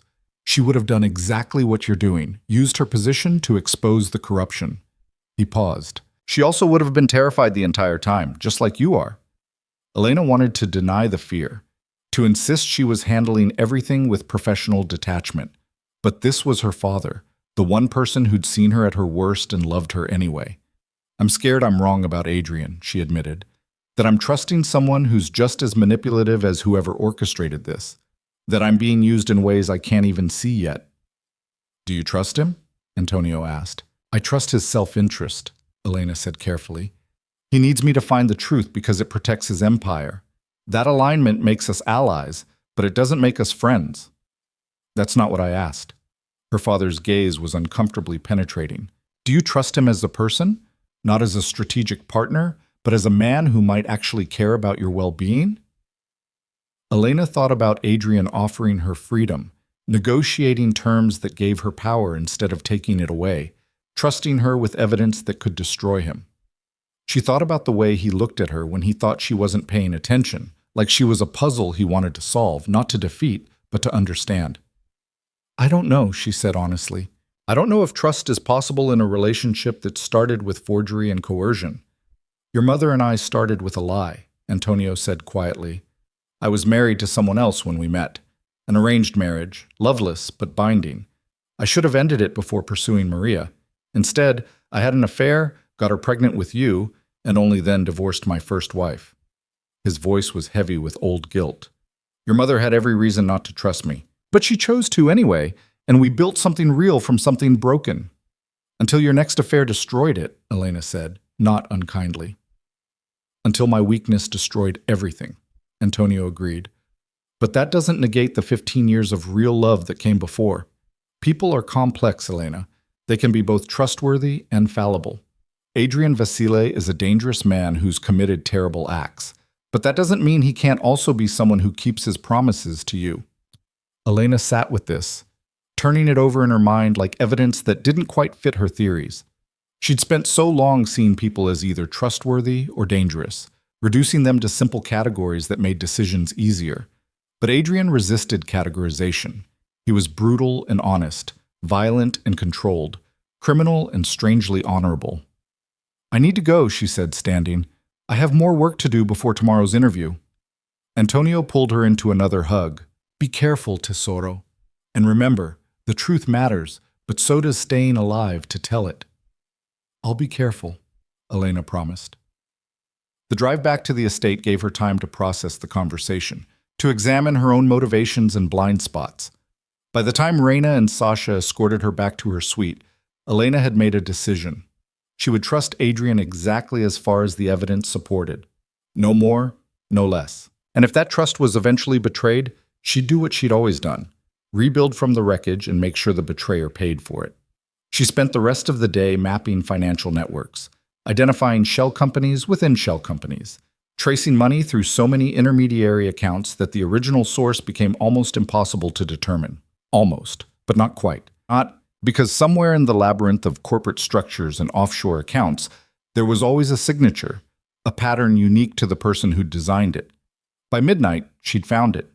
A specific sequence of transactions, always in odd amounts just below reporting thresholds, routed through accounts that shared registration dates corresponding to family events. The pattern was elegant, sophisticated, and distinctive enough that Elena could identify the architect's fingerprint across 18 months of fraud. She knew who'd built this system. Now she just needed proof that would hold up under scrutiny. Her phone buzzed with a message from Adrian. Still awake? Elena smiled despite herself. So are you, apparently. Can't sleep. Too many variables. Same. I found something. Can it wait until morning? Elena looked at the data sprawling across her screens, the evidence that would change everything. No, I don't think it can. My study, 20 minutes. Elena grabbed her laptop and headed for the elevator, her heart pounding with the anticipation of revelation. Whatever tomorrow brought, whatever confrontations waited in Marcus's office, tonight she had answers. And in a world built on lies and betrayal, answers were the only currency that mattered. The glass elevator felt like a confessional booth as Elena ascended through the darkness, watching the estate grounds shrink below her. Lights dotted the property like fallen stars, security patrols moving in patterns she'd already memorized. Adrian's world was beautiful and brutal in equal measure, and she was about to tell him that someone he trusted had been systematically destroying it from within. He was waiting with the doors opened, still dressed despite the late hour. 3 monitors displaying financial data that looked similar to her own research. He turned when she entered, and Elena saw exhaustion written in the tension of his shoulders, the tightness around his eyes. You found the pattern, he said. Not a question. How did you... Elena stopped. You found it too. About 2 hours ago. Adrian gestured to his screens. I've been trying to convince myself I'm wrong, that there's another explanation, that 18 months of evidence could somehow be misinterpreted. Elena set her laptop down and moved to stand beside him, studying the data he'd compiled. It matched her findings almost exactly. The same transaction sequences, the same shell company structures, the same fingerprint embedded in the fraud architecture. Marcus Thornton, she said quietly, your family attorney, the man who's been with you for 20 years. Adrian's jaw clenched. He helped me survive after my father died, taught me how to structure legitimate businesses alongside the shadow operations, protected me from legal exposure 100 times over. His voice was raw with betrayal. And he's been stealing from me the entire time. Not the entire time. Elena pulled up her timeline. The systematic fraud only started 18 months ago. Before that, there are isolated incidents, small thefts, minor irregularities, but nothing coordinated. Something changed 18 months ago that made Marcus decide to move against you. What could possibly justify this? Adrian turned to face her, and the pain in his expression made Elena's chest tighten. I trusted him completely, gave him access to everything. If he needed money, I would have paid him anything he asked. This isn't about money. Elena spoke with the certainty of someone who'd spent years studying financial crimes. 8 million over 18 months is significant, but it's not life-changing for someone already wealthy. Marcus isn't stealing because he's desperate. He's stealing because he's building something. Building what? Power. Elena pulled up the shell company registrations. Look at the beneficiaries. They're hidden, but the registration addresses correspond to legitimate businesses in sectors your organization doesn't control. Shipping companies in ports you don't own, security firms that compete with Marina's operations, legal practices that represent your rivals. Adrian's eyes widened as he traced the connections. He's been funding competition, using my money to build an alternative network, and destabilizing your existing operations to drive clients toward his new infrastructure. Elena felt the satisfaction of a theory proven correct, tempered by the knowledge of what it meant for Adrian. The delays, the security breaches, the damaged reputation, they're all designed to make your organization look unreliable while positioning his alternatives as superior options. Then the marriage was supposed to be the final blow to your credibility. Elena finished his thought. Either you marry a hostile stranger who makes you look weak and distracted, or you refuse and appear to break contracts and dishonor agreements. Either way, Marcus wins. Your authority erodes, clients defect to his network, and eventually he has enough independent power to challenge you directly. Adrian was silent for a long moment, processing the scope of the betrayal. When he spoke, his voice carried a cold fury that made Elena take an involuntary step back. He used your father's company as bait, engineered the breach, forged your signature, manipulated the entire situation to trap both of us. Adrian's hands clenched into fists. And he did it knowing your father could die from the stress, knowing you'd be forced into a marriage you didn't want, and he didn't care because we were just pieces on his board. We still are, Elena said carefully. We know his strategy, but we don't have proof that would convince your family council. The financial data is suggestive, but a good lawyer, which Marcus definitely is, could argue coincidence or claim the accounts were compromised. Then we get proof. Adrian's expression was granite hard. Tomorrow's interview. We push him until he breaks or reveals something we can use. He won't break easily. He's had 18 months to prepare for exactly this scenario. Elena considered their options. But everyone has pressure points. We just need to find his. Adrian moved to his desk and pulled up personnel files. Marcus has 2 daughters, both adults, both married to men in legitimate businesses. He's obsessively protective of them, never brings them to family events, keeps them completely separate from the organization. Family is his weakness, Elena said. But we can't threaten his daughters. That crosses a line I won't cross, and it makes us as bad as he is. Agreed. Adrian continued scrolling through files. But his son-in-law, the older daughter's husband, runs a boutique investment firm. Nothing connected to our operations, completely clean as far as I knew. He pulled up financial records. But look at this. 3 months ago, he received a capital injection of $2 million from an offshore account. Elena leaned closer to examine the data. The account routing matches one of Marcus's shell companies. He's been funneling stolen money to his son-in-law's firm, which means the son-in-law either knows the money is stolen or is willfully ignorant. Adrian's smile was sharp and dangerous. Either way, it's leverage. If Marcus's family legacy gets destroyed by association with criminal fraud, it undermines everything he's been building. We threaten to expose the son-in-law unless Marcus cooperates. Elena felt a twinge of discomfort at the tactic, but pragmatism overrode ethics. It's not elegant, but it might work. It'll work. Adrian's voice carried absolute certainty. Marcus built this entire conspiracy to protect his daughter's futures from the criminal taint of the Vasily name. If we threaten to destroy that future anyway, he'll have to choose between his plan and his family. Elena studied Adrian's expression, seeing the calculation behind his eyes, the willingness to use whatever tools necessary to win. This was the man who'd survived at 15, who'd killed and consolidated power and built an empire on ruthless pragmatism. For a moment, she wondered if she was making a terrible mistake trusting him. Then she remembered her mother's car going off that mountain road, her stepmother's calculated smile at the funeral, the years of lies that could have continued if Elena hadn't demanded the truth, regardless of cost. Sometimes ruthlessness was the only response to betrayal. "We do it tomorrow," she said. "I arrive early, search his office for physical evidence. You arrive at 9 with the leverage about his son-in-law. We corner him between proof and consequences until he confesses." "And if he doesn't confess?" Adrian asked. "If he calls our bluff or finds a way to deflect?"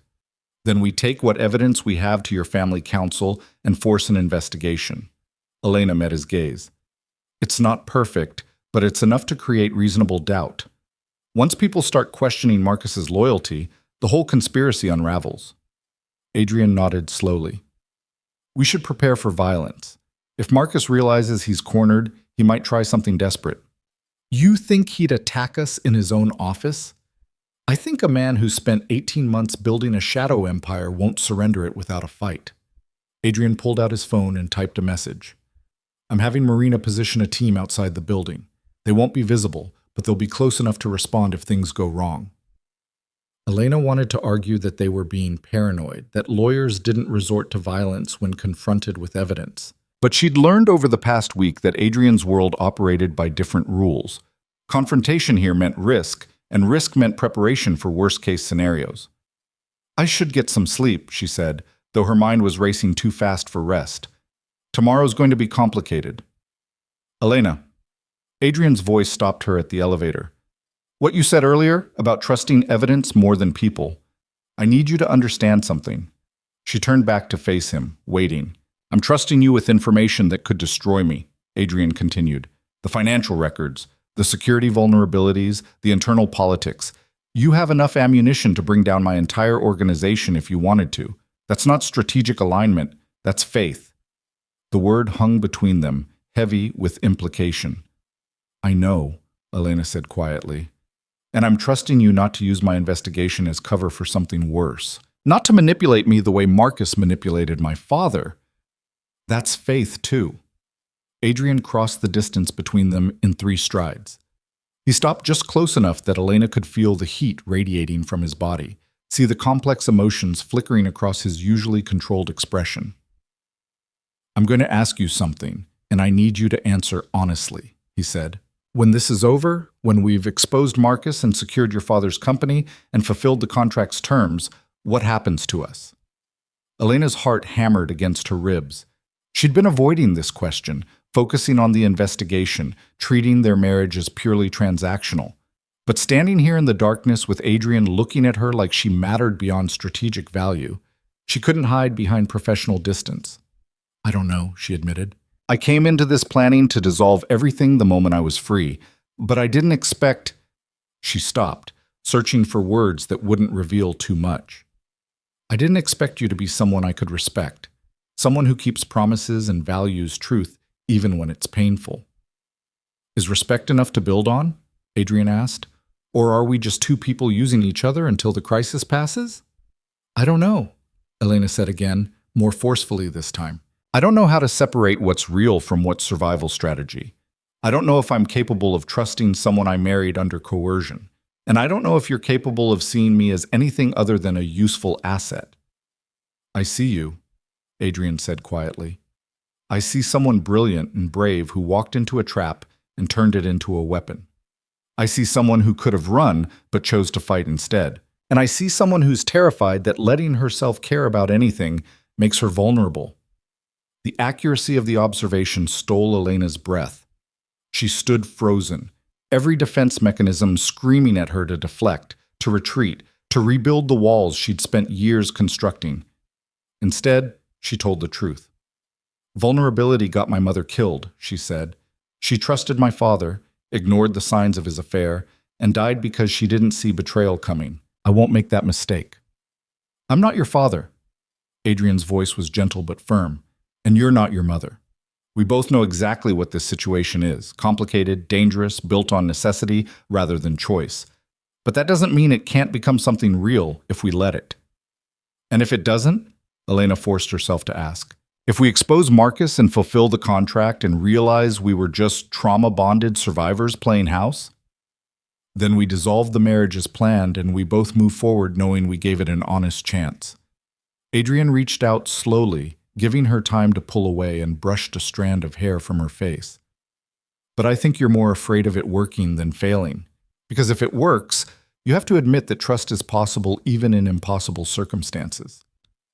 Elena closed her eyes, feeling the warmth of his hand against her cheek, the gentleness in his touch that contradicted everything she knew about his capacity for violence. He was right. and that terrified her more than any conspiracy or investigation ever could. "I need time," she whispered. "I need to finish this investigation. Expose Marcus, make sure my father's safe. Then maybe—" She opened her eyes and met his gaze. "Then maybe we can figure out what this is without a criminal conspiracy forcing the issue." Adrian nodded and stepped back, giving her space. "Take all the time you need. The investigation comes first. Everything else can wait." Elena fled to the elevator before she could change her mind, before she could close the distance between them and do something reckless like kiss him, or admit that she'd started thinking of this marriage as more than a temporary alliance. The doors closed on Adrian's expression, understanding and patient, and something that looked dangerously like hope. She made it to her suite before the shaking started, adrenaline and exhaustion and emotional overload finally catching up with her. She sat on the edge of the bed, staring at her hands, trying to process what had just happened. Somewhere in the past week, she'd stopped seeing Adrian Vasile as the enemy and started seeing him as a partner. Worse, she'd started seeing him as someone who might actually care about her well-being beyond strategic value. That was dangerous. That was terrifying. That was possibly the most honest thing she'd felt in years. Elena forced herself to stand, to shower, to go through the mechanical motions of preparing for sleep.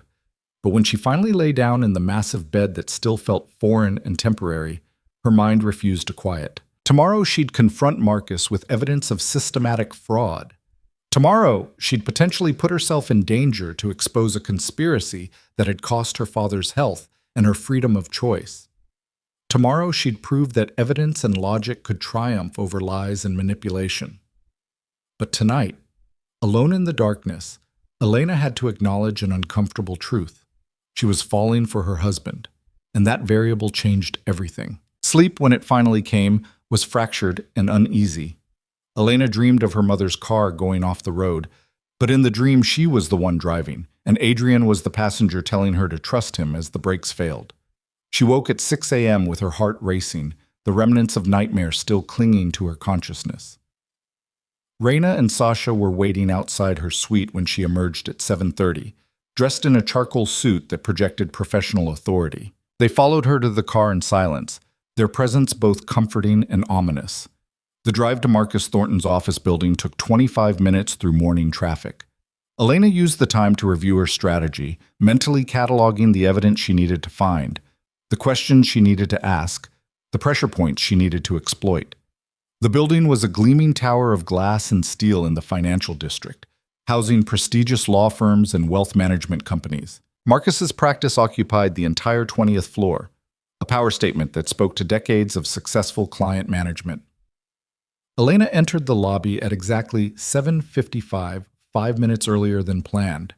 The security guard at the desk looked up from his monitors and smiled with recognition.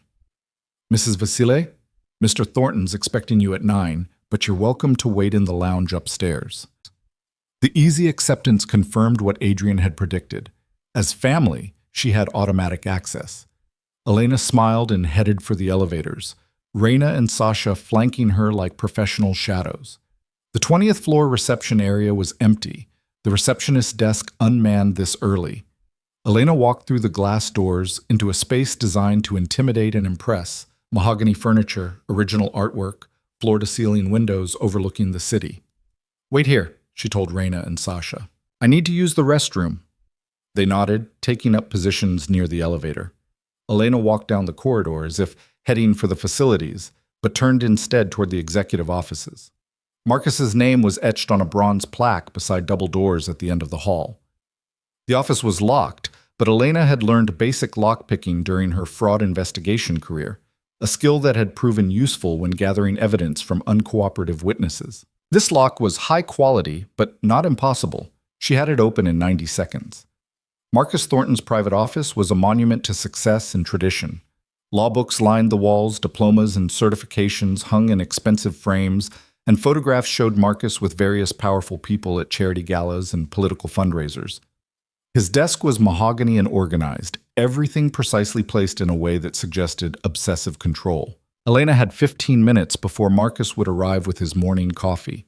She moved quickly but carefully, searching for anything that wouldn't be in digital records.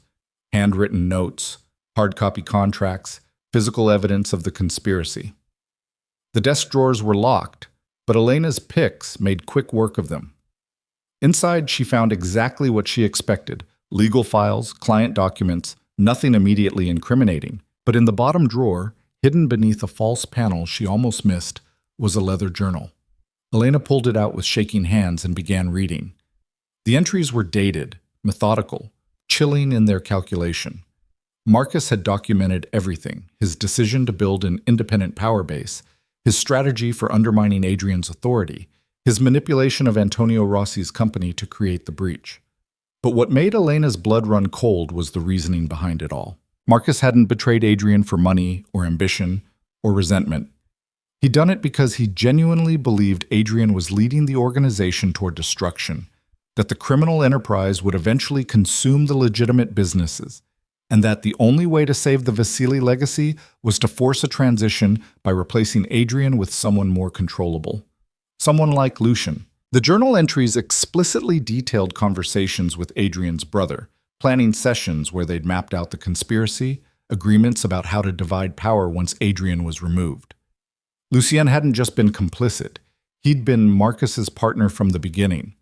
Elena's hands trembled as she photographed pages with her phone, documenting the evidence that would destroy not just Marcus, but Adrian's relationship with his brother. This was worse than financial fraud or stolen shipments. This was family annihilation. She was so focused on the journal that she didn't hear the office door open. "You're early." Elena spun around to find Marcus Thornton standing in the doorway, a coffee cup in one hand and an expression of cold calculation on his distinguished face. He looked exactly like what he was, a predator who just found his prey in a trap. "I came to find the truth," Elena said, forcing her voice to remain steady despite the adrenaline flooding her system. "And I found it." Marcus set down his coffee and closed the door behind him, the click of the lock sounding final and ominous. "That journal is private property. Anything you found in it is inadmissible as evidence. I don't need it to be admissible in court." Elena held up her phone, showing the photograph she'd taken. "I just need it to be true, and you've documented 18 months of conspiracy, fraud, and manipulation in your own handwriting." "Give me the phone, Elena." Marcus's voice was calm, professional, the same tone he'd probably used in 1,000 negotiations. "We can discuss this like reasonable people." "We're past reasonable discussion." Elena backed toward the window, keeping distance between them. "You forged my signature, destroyed my father's company, and orchestrated this entire situation to destabilize Adrian's leadership. The only question now is whether you confess voluntarily or I drag you in front of the family council with evidence you can't deny." Marcus studied her with something that might have been regret. "You're remarkably like your mother." Maria had the same stubborn insistence on exposing inconvenient truths. The mention of her mother's name made Elena's chest tighten. "You knew my mother?" "I handled her divorce filing," Marcus said quietly.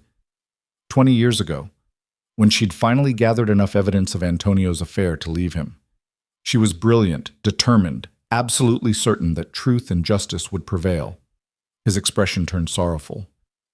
"Then she died in that convenient accident, and the divorce never happened." The implication hit Elena like a physical blow. "You're saying my father—" "I'm saying nothing." Marcus moved toward his desk, his movements careful and controlled. "I'm simply noting that inconvenient people who threaten powerful interests often suffer unfortunate accidents. Your mother learned that lesson. I'd hoped you'd be smarter." The threat was unmistakable. Elena's mind raced through options. Reina and Sasha were outside in the reception area, too far away to help immediately.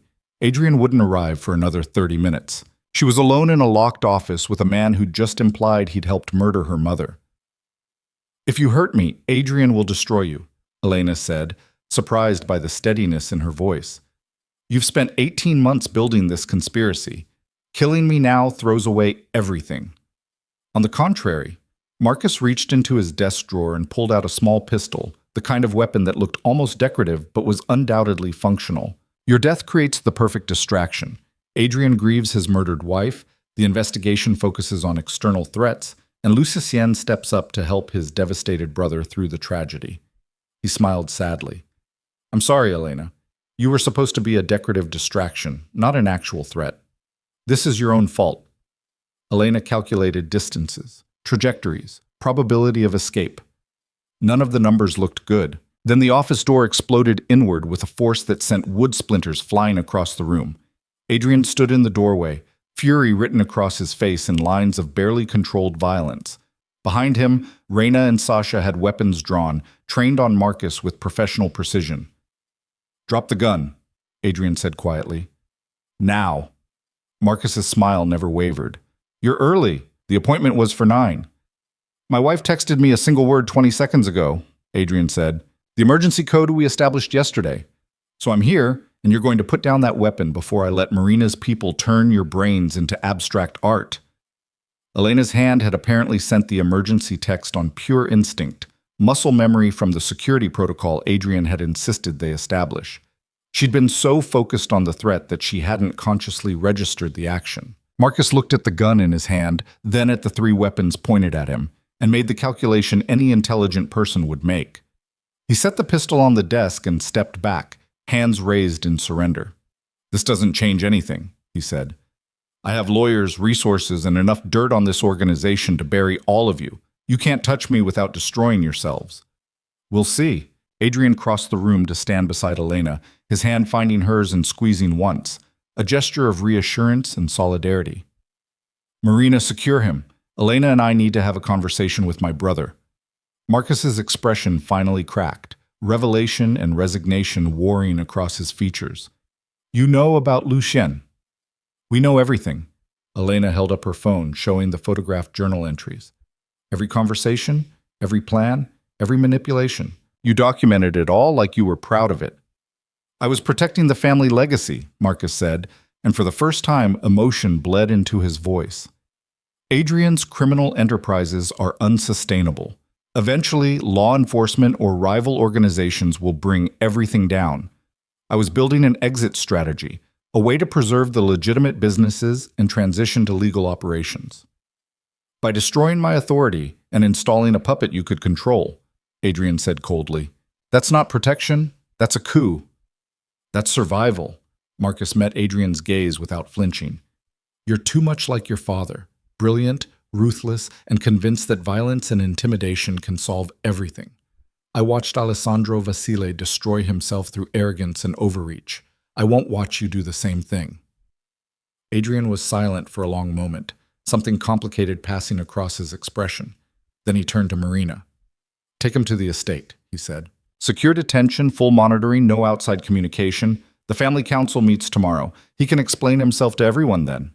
Marina nodded and gestured for Marcus to move. The attorney walked toward the door with his head high, dignity intact despite the circumstances. But at the threshold, he turned back to Elena. "Your mother would be proud of you," he said quietly. "And I'm sorry it came to this. I genuinely hoped you'd be smart enough to stay out of it." Then he was gone, escorted away by armed guards who'd materialized from somewhere in the building. Elena stood in the destroyed office, still holding Adrian's hand, trying to process what had just happened. She'd almost died. Would have died, if not for an emergency text she didn't remember sending and a husband who'd moved heaven and earth to reach her in time. "You came," she said, her voice barely above a whisper. "Always," Adrian replied. "I told you, we're in this together." Elena turned to face him fully, seeing past the controlled fury to the fear he'd been hiding. He'd been terrified for her, not strategically concerned about losing an asset, but genuinely afraid of losing her. That realization shifted something fundamental in her chest.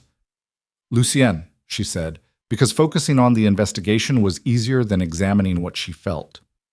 "We have to confront him now before Marcus can get word out, before he has time to prepare a defense." "I know." Adrian's expression hardened. "He's at the port overseeing a shipment delivery. We can be there in 20 minutes." They rode down in the elevator in silence, both processing the morning's violence and revelation. Reina and Sasha flanked them with heightened alertness, scanning for additional threats. The drive to the port felt surreal, mundane traffic contrasting with the weight of what waited at the end. Elena watched the city pass by, mentally preparing for a confrontation that would either expose the full conspiracy or tear Adrian's family apart beyond repair. Possibly both. The port was controlled chaos, shipping containers stacked like building blocks.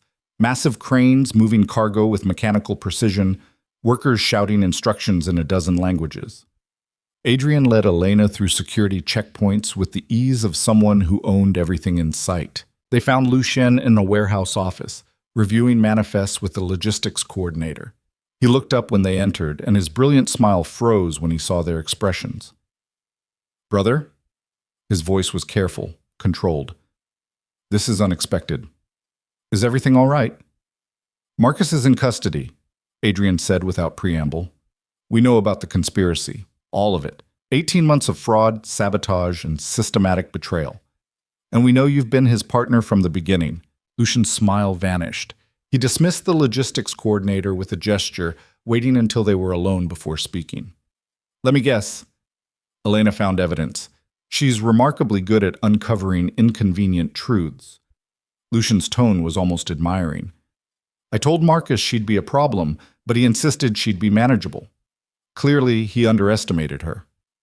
"Is that all you have to say?" Adrian's voice was dangerously quiet. "After everything, after I trusted you, protected you, gave you control of legitimate operations, you repay that by conspiring to destroy me?" "To save you," Lucian corrected. "Adrian, this organization is unsustainable. The criminal enterprise will eventually bring down everything we've built. I've been trying to transition us toward legitimate business for 8 years, and you've blocked me at every turn because you're convinced we need the shadow operations for protection." "Because we do," Adrian said flatly. "The moment we go completely legitimate, every rival we've ever crossed will see weakness and attack. You know this." "I know you believe it." Lucien moved around the desk, his posture relaxed despite the circumstances. "But I also know that fear is keeping us trapped in a cycle of violence and criminality that will eventually destroy us. Marcus and I were building an alternative, a way to preserve the family legacy without the corruption. By forcing me out and installing yourself as a figurehead Marcus could control," Elena interjected. "That's not saving the family. That's a hostile takeover disguised as intervention." Lucien looked at her with something that might have been respect. "You're clever. I see why Adrian values you." He turned back to his brother. "Yes, the plan involved transitioning leadership. But it was necessary. You're too stubborn, too invested in our father's way of doing things. Under your leadership, we'll either end up in prison or dead." "Under your leadership, we'd be weak and vulnerable," Adrian countered. "You don't understand power the way I do. You think legitimacy equals safety, but all it equals is exposure to legal systems designed to destroy people like us." "Then we're at an impasse." Lucian's expression hardened. "Because I'm not backing down. I believe this plan is right, even if the execution was flawed. And I think if you're honest with yourself, you'll admit that Marcus was correct about the trajectory of this organization." Adrian stared at his brother, and Elena could see the war raging behind his eyes. Loyalty versus betrayal, love versus necessity, the bond of shared history against the evidence of conspiracy. "The family council meets tomorrow," Adrian said finally. "You'll present your case there. If they vote for transition, I'll step aside. But if they vote to maintain current leadership, you accept that decision and end this rebellion. And if I refuse, then you're exiled." Adrian's voice carried absolute finality. "Just like every other person who's tried to destroy this family from within. Brother or not, I won't allow you to tear apart everything I've built." Lucien nodded slowly, accepting the terms. "Fair enough. But Adrian, regardless of how tomorrow goes, I need you to understand something. I did this because I love you, not despite it. I want you to survive past 40. I want you to have a life that's more than violence and paranoia. Marcus and I were trying to give you that. By taking away my choice," Adrian said, "by manipulating situations and forging documents and using Elena's family as leverage. That's not love, Lucien. That's control dressed up as compassion." The two brothers stared at each other, years of history and complicated loyalty hanging between them like smoke. Then Lucien turned to Elena. "For what it's worth, I'm glad the forged signature brought you into Adrian's life," he said. "He needs someone like you. Someone strong enough to challenge him, smart enough to see through his defenses. Maybe you can save him in ways I couldn't." Before Elena could respond, Lucien walked out of the office, leaving them in silence broken only by the distant sounds of port operations. Adrian stood motionless, staring at the door his brother had just exited through. Elena watched emotions play across his face: pain, anger, grief, resignation, each one flickering and fading before she could fully identify them. "Are you okay?" she asked quietly. "No." Adrian's voice was rough. "But I will be. Tomorrow, the council will decide. One way or another, this ends." Elena moved to stand beside him, close enough that their shoulders touched. "Whatever happens, we face it together." That was the deal. Adrian looked at her, and for the first time since she'd known him, his control cracked enough to show raw vulnerability. "I thought I'd lost you in that office," he said. "When Marina told me you'd sent the emergency signal, that Marcus had a weapon." He stopped, jaw clenching. "I've faced death 100 times without fear, but the thought of losing you terrified me." Elena's breath caught. "Adrian, I know we agreed to figure things out after the investigation," he continued, "but I need you to know now, before tomorrow's council meeting and whatever chaos it brings. This stopped being strategy for me somewhere along the way. You stopped being an asset and became someone I care about protecting, someone I want in my life beyond contractual obligation." The confession hung between them, honest and vulnerable and terrifying in its implications. Elena knew she should deflect, should maintain professional distance until the crisis fully resolved. But standing in this warehouse office, with evidence of betrayal fresh in her mind, and the memory of almost dying still sharp in her nerves, she couldn't muster the energy for self-protection. "It stopped being strategy for me too," she admitted, "and that scares me more than anything Marcus threatened." "Why?" "Because caring about people gives them power to destroy you." Elena's voice shook slightly. "My mother cared about my father and died for it. I've spent 10 years making sure I never made the same mistake, but somehow you've gotten past every defense I have." Adrian turned to face her fully, his hands gentle as they cupped her face. "I can't promise I'll never hurt you.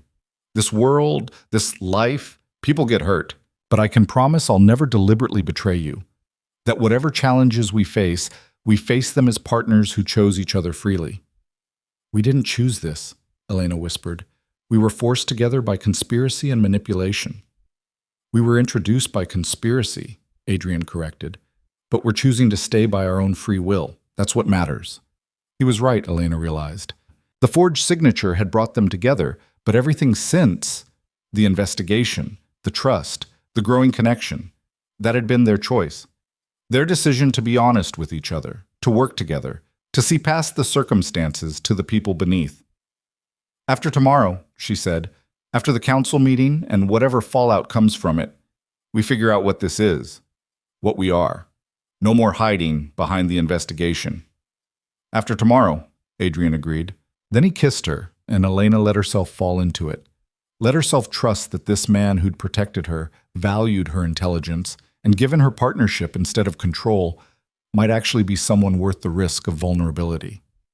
The kiss was gentle but intense, full of promise and possibility, and the acknowledgement that they'd both been fighting this attraction since the moment she'd walked into his office with evidence of forgery and demanded answers. When they finally pulled apart, Elena's heart was racing, and her carefully constructed emotional walls had developed significant cracks.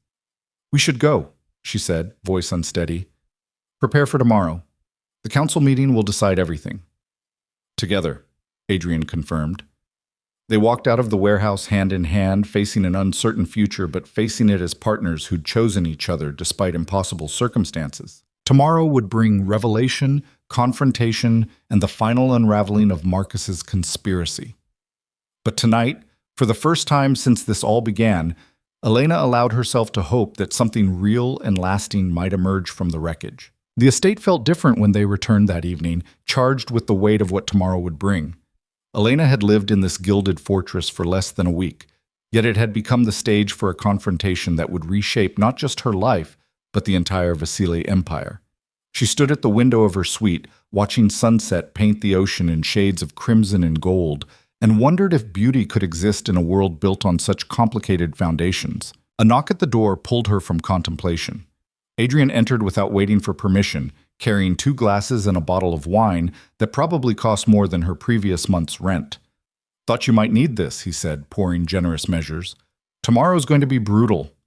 Elena accepted the glass and sat in one of the leather chairs facing the window.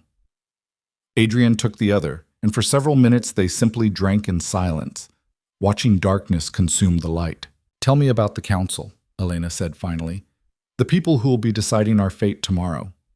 Adrian swirled his wine thoughtfully. 7 members total. You know most of them already. Marcus, Lucien, Marina. The other 4 are legacy members who've been with the family since before I was born. Vincent Castellano runs our international shipping operations. He's pragmatic, follows whoever holds power. Dmitry Volkov is Marina's uncle, former military, values strength and decisive action.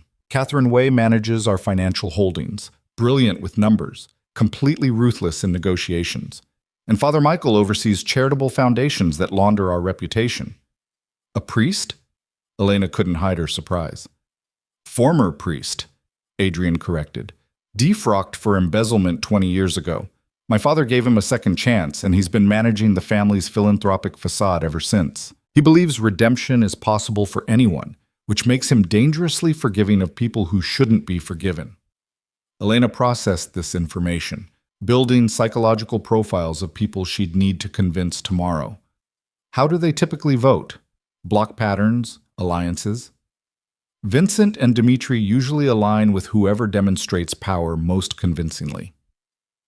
Catherine votes her own interests, which means she'll support whoever protects the financial network she's built. Father Michael votes his conscience, which is unpredictable. And Marina, Adrian paused. Marina votes for organizational stability above all else. She'll support the option that prevents civil war within the family. So we need to present evidence so compelling that voting against us would be voting for chaos, Elena said. Essentially. Adrian set down his glass. But there's a complication. The council operates on consensus whenever possible. A simple majority isn't enough for major decisions like exile or leadership changes. We need 5 of 7 votes. Elena did the math quickly. Marcus and Lucien vote against us. That's 2. We have you, presumably Marina, and potentially Catherine if we frame this as protecting financial stability. That's 3 to 2. We need 2 more from Vincent, Dmitry, and Father Michael. Vincent will follow power, and right now power is uncertain. Dmitry respects strength, but conspiracy and manipulation aren't strength. They're weakness disguised as strategy. Father Michael, Adrian shook his head. He'll want to believe Lucien's motivations were pure, that this was intervention rather than betrayal. Then we need to prove intent, Elena said. Show that Marcus and Lucien weren't trying to save the organization, they were trying to seize control of it. The journal entries aren't just about transition strategy. They're about manipulation, deception, and using my family as collateral damage. Adrian looked at her with something that might have been admiration. You're thinking like one of them now. Strategy over emotion, positioning over truth. Truth is the strategy, Elena corrected. Everything Marcus and Lucien built was based on lies. We counter with evidence so undeniable that even people who want to believe them can't ignore reality. And if it's not enough, Adrian asked quietly, if the vote splits 3-3 with 1 abstention, or if Father Michael's forgiveness tips the balance toward Lucien? Elena met his gaze steadily. Then we leave, both of us. We take the evidence to law enforcement, let them dismantle the criminal operations, and start over somewhere that isn't poisoned by conspiracy. You'd walk away from everything? Adrian's voice carried surprise. The protection for your father, the financial security, the position within the organization? I'd walk away from a system that rewards betrayal over loyalty, Elena said firmly. My father's company can survive without Vasily protection if we expose the fraud that nearly destroyed it. And I don't need financial security built on the backs of people who tried to manipulate me into slavery disguised as marriage. Something shifted in Adrian's expression, respect bleeding into something deeper, more vulnerable. I love you, he said simply. I know the timing is terrible and the circumstances are impossible, and we agreed to figure things out after tomorrow, but I need you to know before we walk into that council room. I love who you are, how you think, the way you turn every trap into a weapon. And regardless of how the vote goes, I want you to choose to stay with me because you want to, not because a forged contract says you have to. Elena's breath caught. The confession was so honest, so unguarded, that it stripped away every defense she'd been clinging to. Adrian Vasile, a man who'd built an empire on calculated violence and strategic ruthlessness, was offering her his heart without conditions or manipulation. "I love you too," she heard herself say, the words tumbling out before rational thought could stop them. "And that terrifies me because I don't know how to love someone and stay whole if they leave. My mother loved my father, and it destroyed her. I've spent a decade making sure I'd never be that vulnerable." "Then we'll be vulnerable together," Adrian said, crossing to kneel in front of her chair. "We'll build something neither of us has ever had. A partnership where honesty matters more than strategy, where trust isn't a weapon, but a foundation." He took her hands in his, and Elena felt tears she didn't know she'd been holding back finally break free. "After tomorrow," she whispered. "Win or lose, we figure out what forever looks like. But tonight?" She pulled him close, kissing him with all the desperate hope and terrified faith she'd been suppressing for days. "Tonight, can we just be two people who found each other in impossible circumstances?" "Yes," Adrian breathed against her lips. "Yes, we can be exactly that." They made love slowly, carefully, as if learning a language neither of them had spoken before. Adrian was gentle in ways Elena hadn't expected, treating her body like something precious rather than something to be conquered. And Elena let herself be vulnerable in ways she'd sworn never to risk again, trusting that this man who'd been forced into her life might actually be the person she'd been waiting for without knowing it.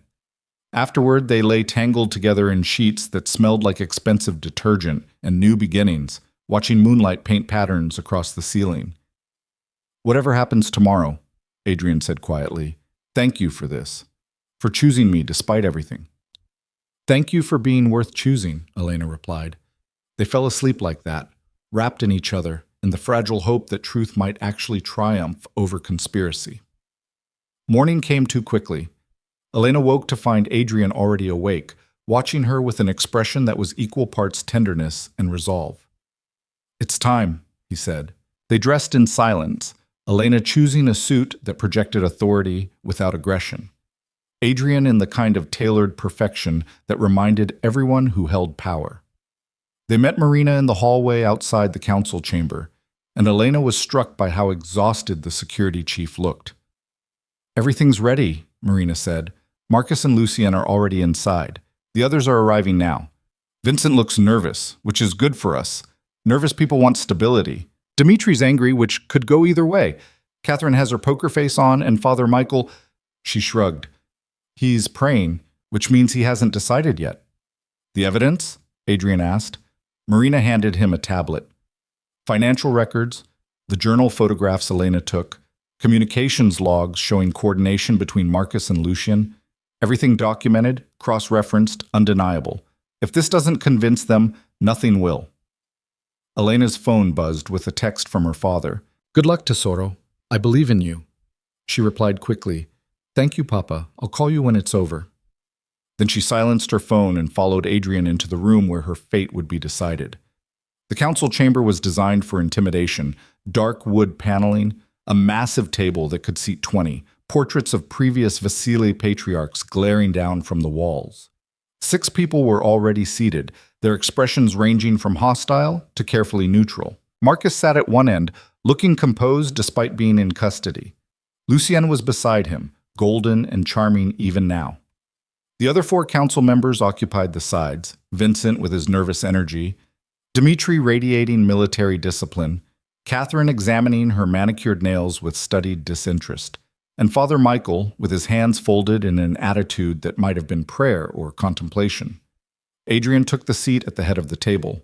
Elena sat to his right, positioning herself as equal rather than subordinate.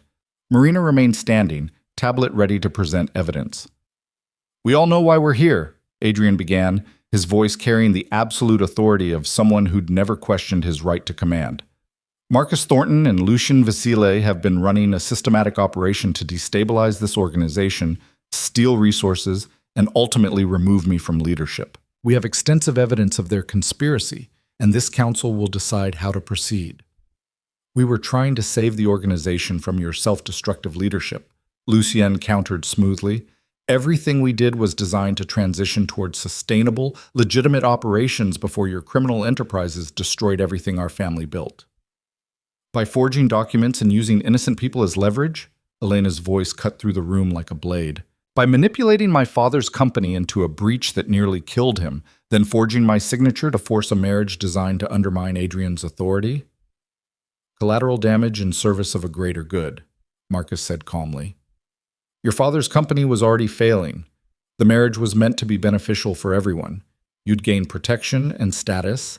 Adrian would fulfill an archaic contract clause, and the resulting disruption would create space for organizational reform. Beneficial? Elena's laugh was harsh. You stole $8 million over 18 months. You sabotaged shipping operations, damaged client relationships, and built a shadow network designed to replace Adrian's authority with Lucian's puppet regime. That's not reform. That's a hostile takeover. Marina stepped forward and activated the display screens mounted on the walls. Financial data began scrolling, wire transfers, shell company registrations, the intricate web of fraud Marcus had built. These accounts were established using Vasily resources, Marina said, her voice clinical and precise.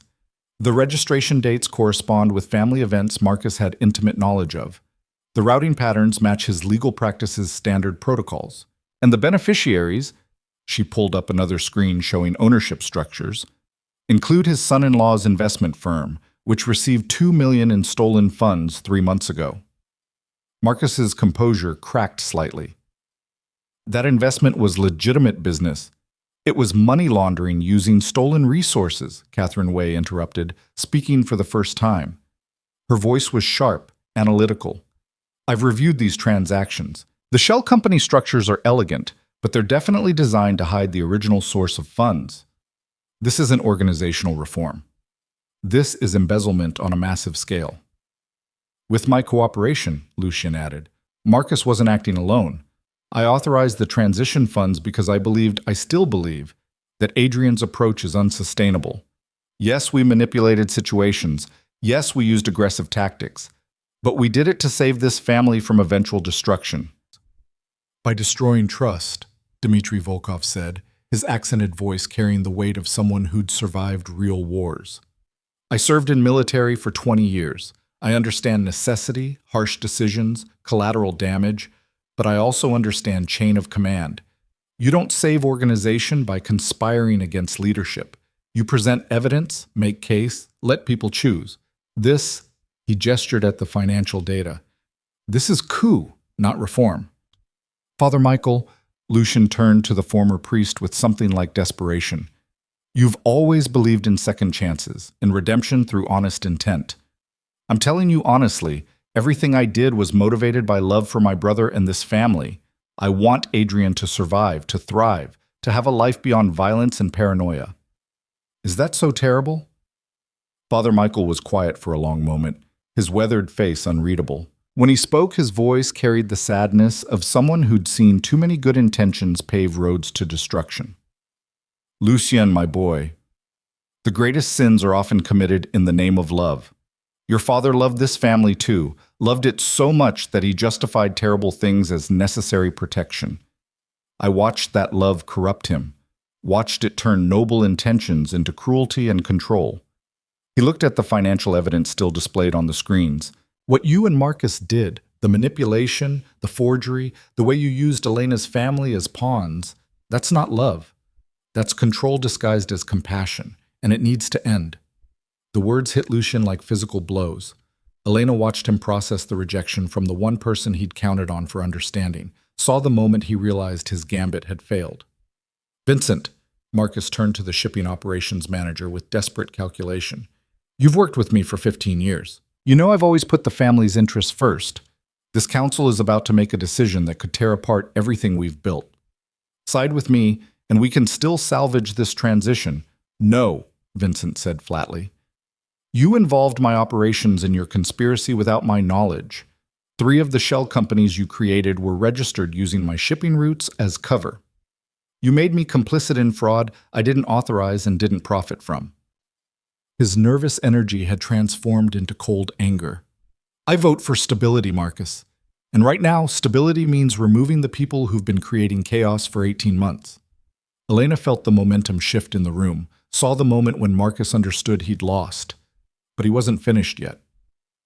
Adrian, Marcus said, his voice taking on the persuasive tone that had served him through decades of legal negotiations.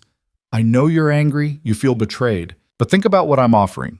A path toward legitimacy, toward a life where you're not constantly looking over your shoulder for law enforcement or rival organizations.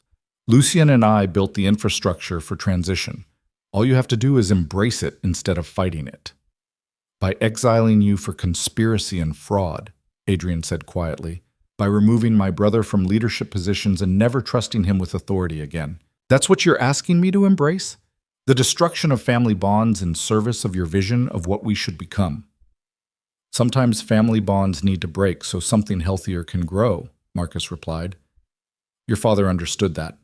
He exiled his own brother when necessary, removed his closest friend from leadership when that friend became a liability. He made hard choices to protect the organization. My father died at 47, Adrian said, his voice carrying a weight that silenced the room. He made hard choices that left him paranoid, isolated, and ultimately vulnerable to the heart attack that killed him. I've spent 15 years trying not to repeat his mistakes, trying to build something more sustainable than constant warfare and purges. And you want me to destroy the trust I've built by exiling my brother and the attorney who raised me? That's not strength, Marcus. That's your father's poison repeating across generations. Then what do you propose? Catherine asked, her analytical mind cutting through the emotion. We have evidence of systematic fraud. We have conspiracy to undermine leadership. By any standard metric, exile is the appropriate response. But you're suggesting something different? Adrian looked at Lucien, and Elena saw the war raging behind his eyes. Love and betrayal, loyalty and necessity. The impossible choice between family and organizational stability. I propose we separate the crime from the criminal, Adrian said finally. Marcus Thornton orchestrated this conspiracy for personal gain disguised as organizational reform. He stole resources, forged documents, and attempted murder when confronted with evidence. That's exile-worthy offense, no question. But Lucien, his voice softened slightly. Lucien genuinely believed he was saving me from myself. His methods were wrong, his conspiracy was destructive, but his intent wasn't malicious. You're suggesting we exile Marcus but spare Lucien? Marina asked, surprised. I'm suggesting we remove Lucien from all leadership positions, strip him of operational authority, and place him under permanent monitoring, Adrian said. He remains family, but he never again has power to act on the misguided belief that he knows better than the organization's legitimate leadership. Lucien's face went pale. That's exile in everything but name. That's mercy you don't deserve, like Adrian countered, but it's what I'm offering because despite everything, you're still my brother, and I still remember the 15-year-old boy who protected me when I was covered in blood and terrified. That memory is worth something, even if it can't excuse what you've done. The room fell silent as everyone processed this unexpected proposal. Elena watched the council members calculate, weigh options, consider implications. Father Michael spoke first. It's a compassionate solution that balances accountability with familial bonds. I support it. As do I, Dmitri said. Shows strength and mercy in equal measure. Good leadership. Catherine nodded slowly. It protects organizational stability while addressing the fraud. Acceptable. Vincent added his agreement and Marina confirmed her support, bringing the count to 6 votes in favor of Adrian's proposal. Everyone turned to Marcus. The attorney sat very still, understanding that his fate had already been decided regardless of his vote. When he spoke, his voice carried resignation rather than defiance. I oppose this motion as it pertains to my exile, he said formally, but I won't contest the will of the council. I accept the judgment. Adrian stood, his authority absolute and unchallenged. Marcus Thornton, you are hereby exiled from the Vasily organization and all its holdings. You have 24 hours to settle your affairs and leave the territory. Any attempt to contact family members or interfere with operations will be considered an act of war and responded to accordingly. Marcus nodded and stood with as much dignity as he could muster. For what it's worth, Adrian, I truly believed I was doing the right thing. I'm sorry it came to this.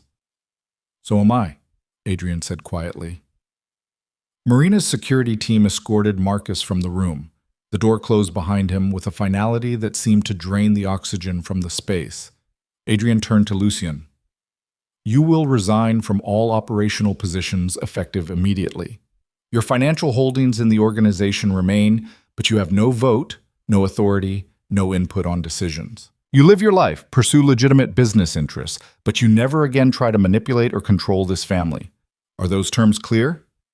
Lucien's golden charm had been stripped away, leaving behind something raw and hurting. Crystal clear.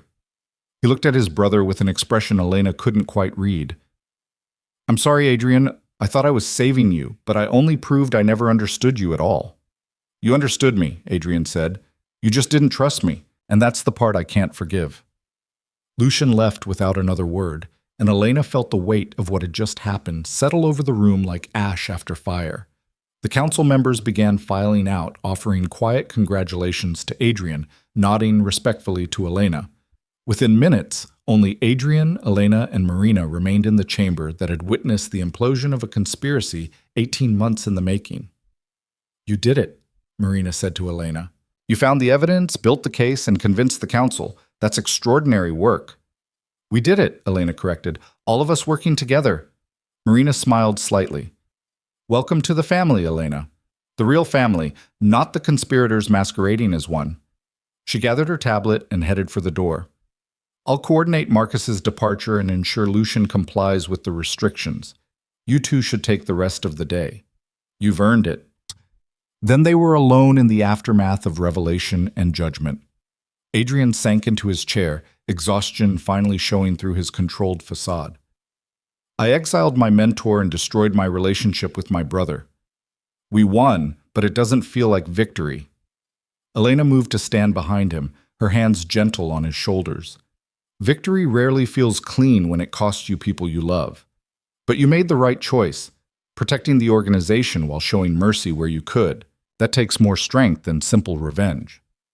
I keep thinking about what Marcus said, that my father made similar hard choices and it destroyed him. Adrian's voice was quiet, vulnerable. What if I'm just repeating the cycle?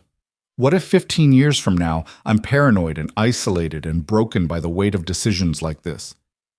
Then I'll be there to remind you why you made them, Elena said firmly. To challenge you when you're wrong, support you when you're right, and make sure you never become so isolated that you forget why trust matters. Adrian turned to look at her, and Elena saw hope fighting with fear in his dark eyes. Is that a commitment? Are you saying you're choosing to stay? Elena considered the question seriously. The contract that had forced them together was fulfilled. Her father's company was protected. The fraud was exposed. The conspiracy dismantled. She could walk away now with her freedom intact, her integrity preserved, her life returned to the safety of emotional distance. But safety had never been what she truly wanted.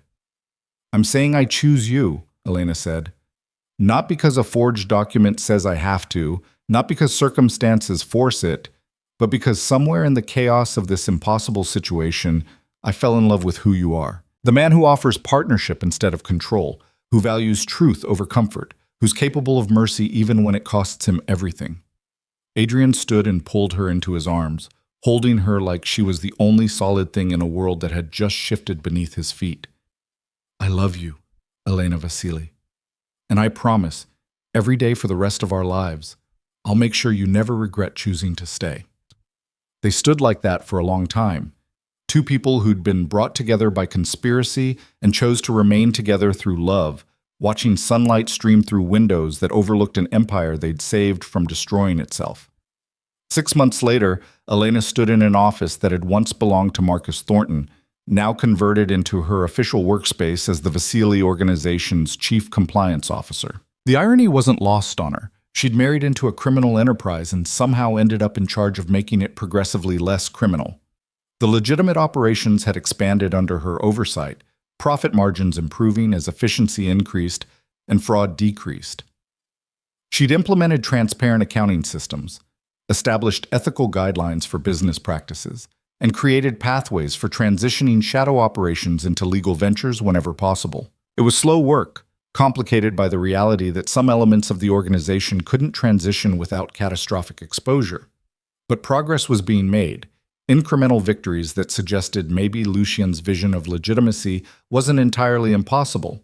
It just required patience rather than conspiracy. Her father's company had not only survived but thrived, benefiting from Vasile resources without the corruption that had nearly destroyed it. Antonio Rossi was healthy, happy, and cautiously optimistic about his daughter's marriage to a man he'd initially feared but had grown to respect. Adrian entered her office without knocking, carrying coffee and wearing the casual clothes that meant he'd finished with operational meetings for the day. He'd kept his promise. They'd built something together based on honesty and partnership, learning to navigate the complicated balance between criminal empire and genuine relationship. Marina just confirmed the port security upgrades are complete, he said, handing her the coffee. No breaches in 6 months, client confidence restored. We're actually ahead of projections. That's what happens when you stop employing people who actively sabotage your operations, Elena said dryly. She accepted the coffee and pulled up financial reports on her screen. The charitable foundation is doing legitimate work now too. Father Michael is thriving with actual philanthropic purpose instead of just money laundering cover stories. Speaking of which, he asked if we'd attend the fundraiser next month. Adrian settled into the chair across from her desk. Something about demonstrating family unity and moral reformation. We'll go, Elena agreed, though I'm still not entirely comfortable with the former priest who embezzled from his church running our charitable operations. Reformed criminals make the best reformers, Adrian said with a slight smile. They understand the temptation from both sides. Elena laughed despite herself. That's either profound or completely absurd. I can't decide which. Can it be both? Adrian stood and moved to look out the window overlooking the city. How's the transition plan coming? Slowly, Elena admitted. She pulled up the comprehensive analysis she'd been building for months. We can transition approximately 40% of shadow operations into legitimate businesses within the next 5 years without catastrophic legal exposure. Another 30% could transition over 10 to 15 years with careful management. The remaining 30%, she paused. Those are harder, deep criminal entanglements, activities that can't be legitimized without admitting culpability for past actions. So we maintain a hybrid model indefinitely, Adrian said, legitimate business alongside necessary shadows. Unless we're willing to accept prison time for everyone involved in those shadow operations, Elena said honestly, which would destroy the organization and probably get half the family killed by rivals who'd exploit the vacuum. Adrian was quiet for a moment. Lucien was right about the destination being legitimacy. He was just wrong about the timeline and tactics. This can't happen overnight without destroying everything. How is he? Elena asked. She'd seen Lucien occasionally at family events, always cordial but distant, the golden charm dimmed by permanent exile from power. Building a software company, Adrian said. Completely legitimate, no Vasile connections, succeeding on his own merit. He's actually happy, I think. Or at least content in ways he never was trying to manage criminal operations while pretending to be legitimate. Maybe that's the lesson, Elena said. Some people aren't built for the gray areas. They need clear boundaries between legal and illegal, right and wrong. Lucien was trying to force himself into a role that went against his fundamental nature. And us? Adrian turned from the window. Are we built for gray areas, or are we just good at rationalizing them? Elena considered this seriously. I think we're built for complexity. We can hold multiple truths simultaneously, that the organization does terrible things and also provides protection for people who'd be crushed without it. That transition toward legitimacy is necessary and also dangerous if rushed. That love can exist even in relationships that started with coercion and conspiracy. Adrian crossed to her desk and extended his hand. Come with me. I want to show you something. Elena let him lead her through the estate to a wing she'd never explored. A conservatory filled with plants and natural light, peaceful in a way that contrasted sharply with the calculated elegance of the rest of the property. In the center of the conservatory stood an easel with architectural plans. What is this? Elena asked. A house, Adrian said. Not on the estate grounds. Not connected to the organization. Just a home for us. Away from all of this. Somewhere we can be Elena and Adrian instead of the Vasile leadership team. Elena studied the plans. a beautiful modern structure overlooking the ocean, designed for privacy and comfort rather than intimidation. Guest rooms for her father. An office space for her forensic accounting work. Gardens and windows, and all the small details that suggested someone had paid attention to what she might want in a home. "You designed this for us," she said, voice catching slightly. "I designed it for you," Adrian corrected. "A place where you never have to wonder if you're a wife or a strategic asset, where we can build a life separate from conspiracies and criminal enterprises. Somewhere that's ours by choice, not circumstance." Elena turned to face him, this man who'd been forced into her life and had somehow become the person she couldn't imagine living without. "When did you start planning this?" "The day after the council meeting," Adrian admitted. "I kept thinking about what you said, that you chose to stay despite being free to leave. I wanted to give you something that proved I understood the difference between the marriage we have and the partnership we're building." "I love it," Elena said honestly.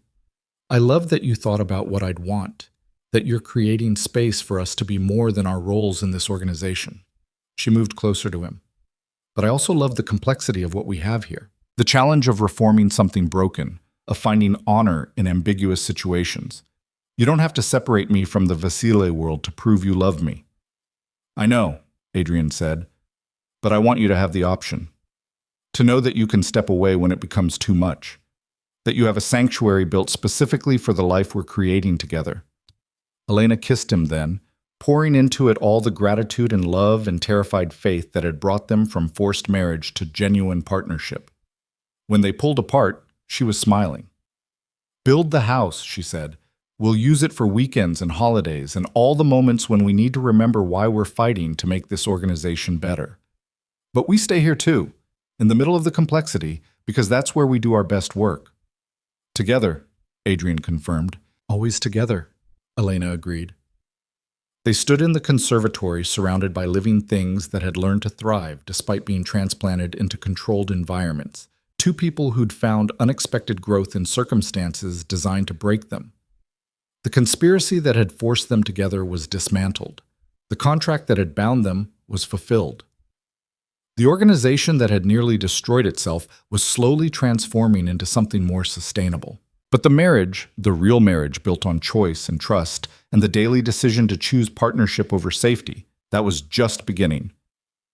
Elena Rossi had walked into Adrian Vasile's office with evidence of forgery and demanded justice.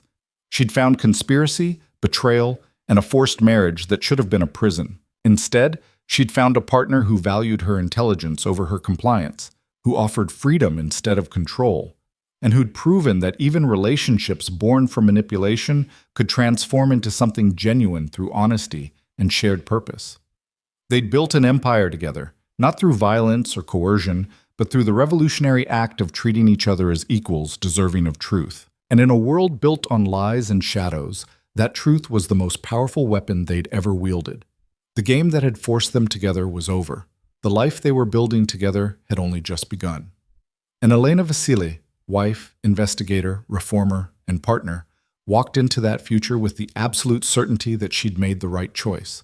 Not because she had to, but because she wanted to, and that made all the difference.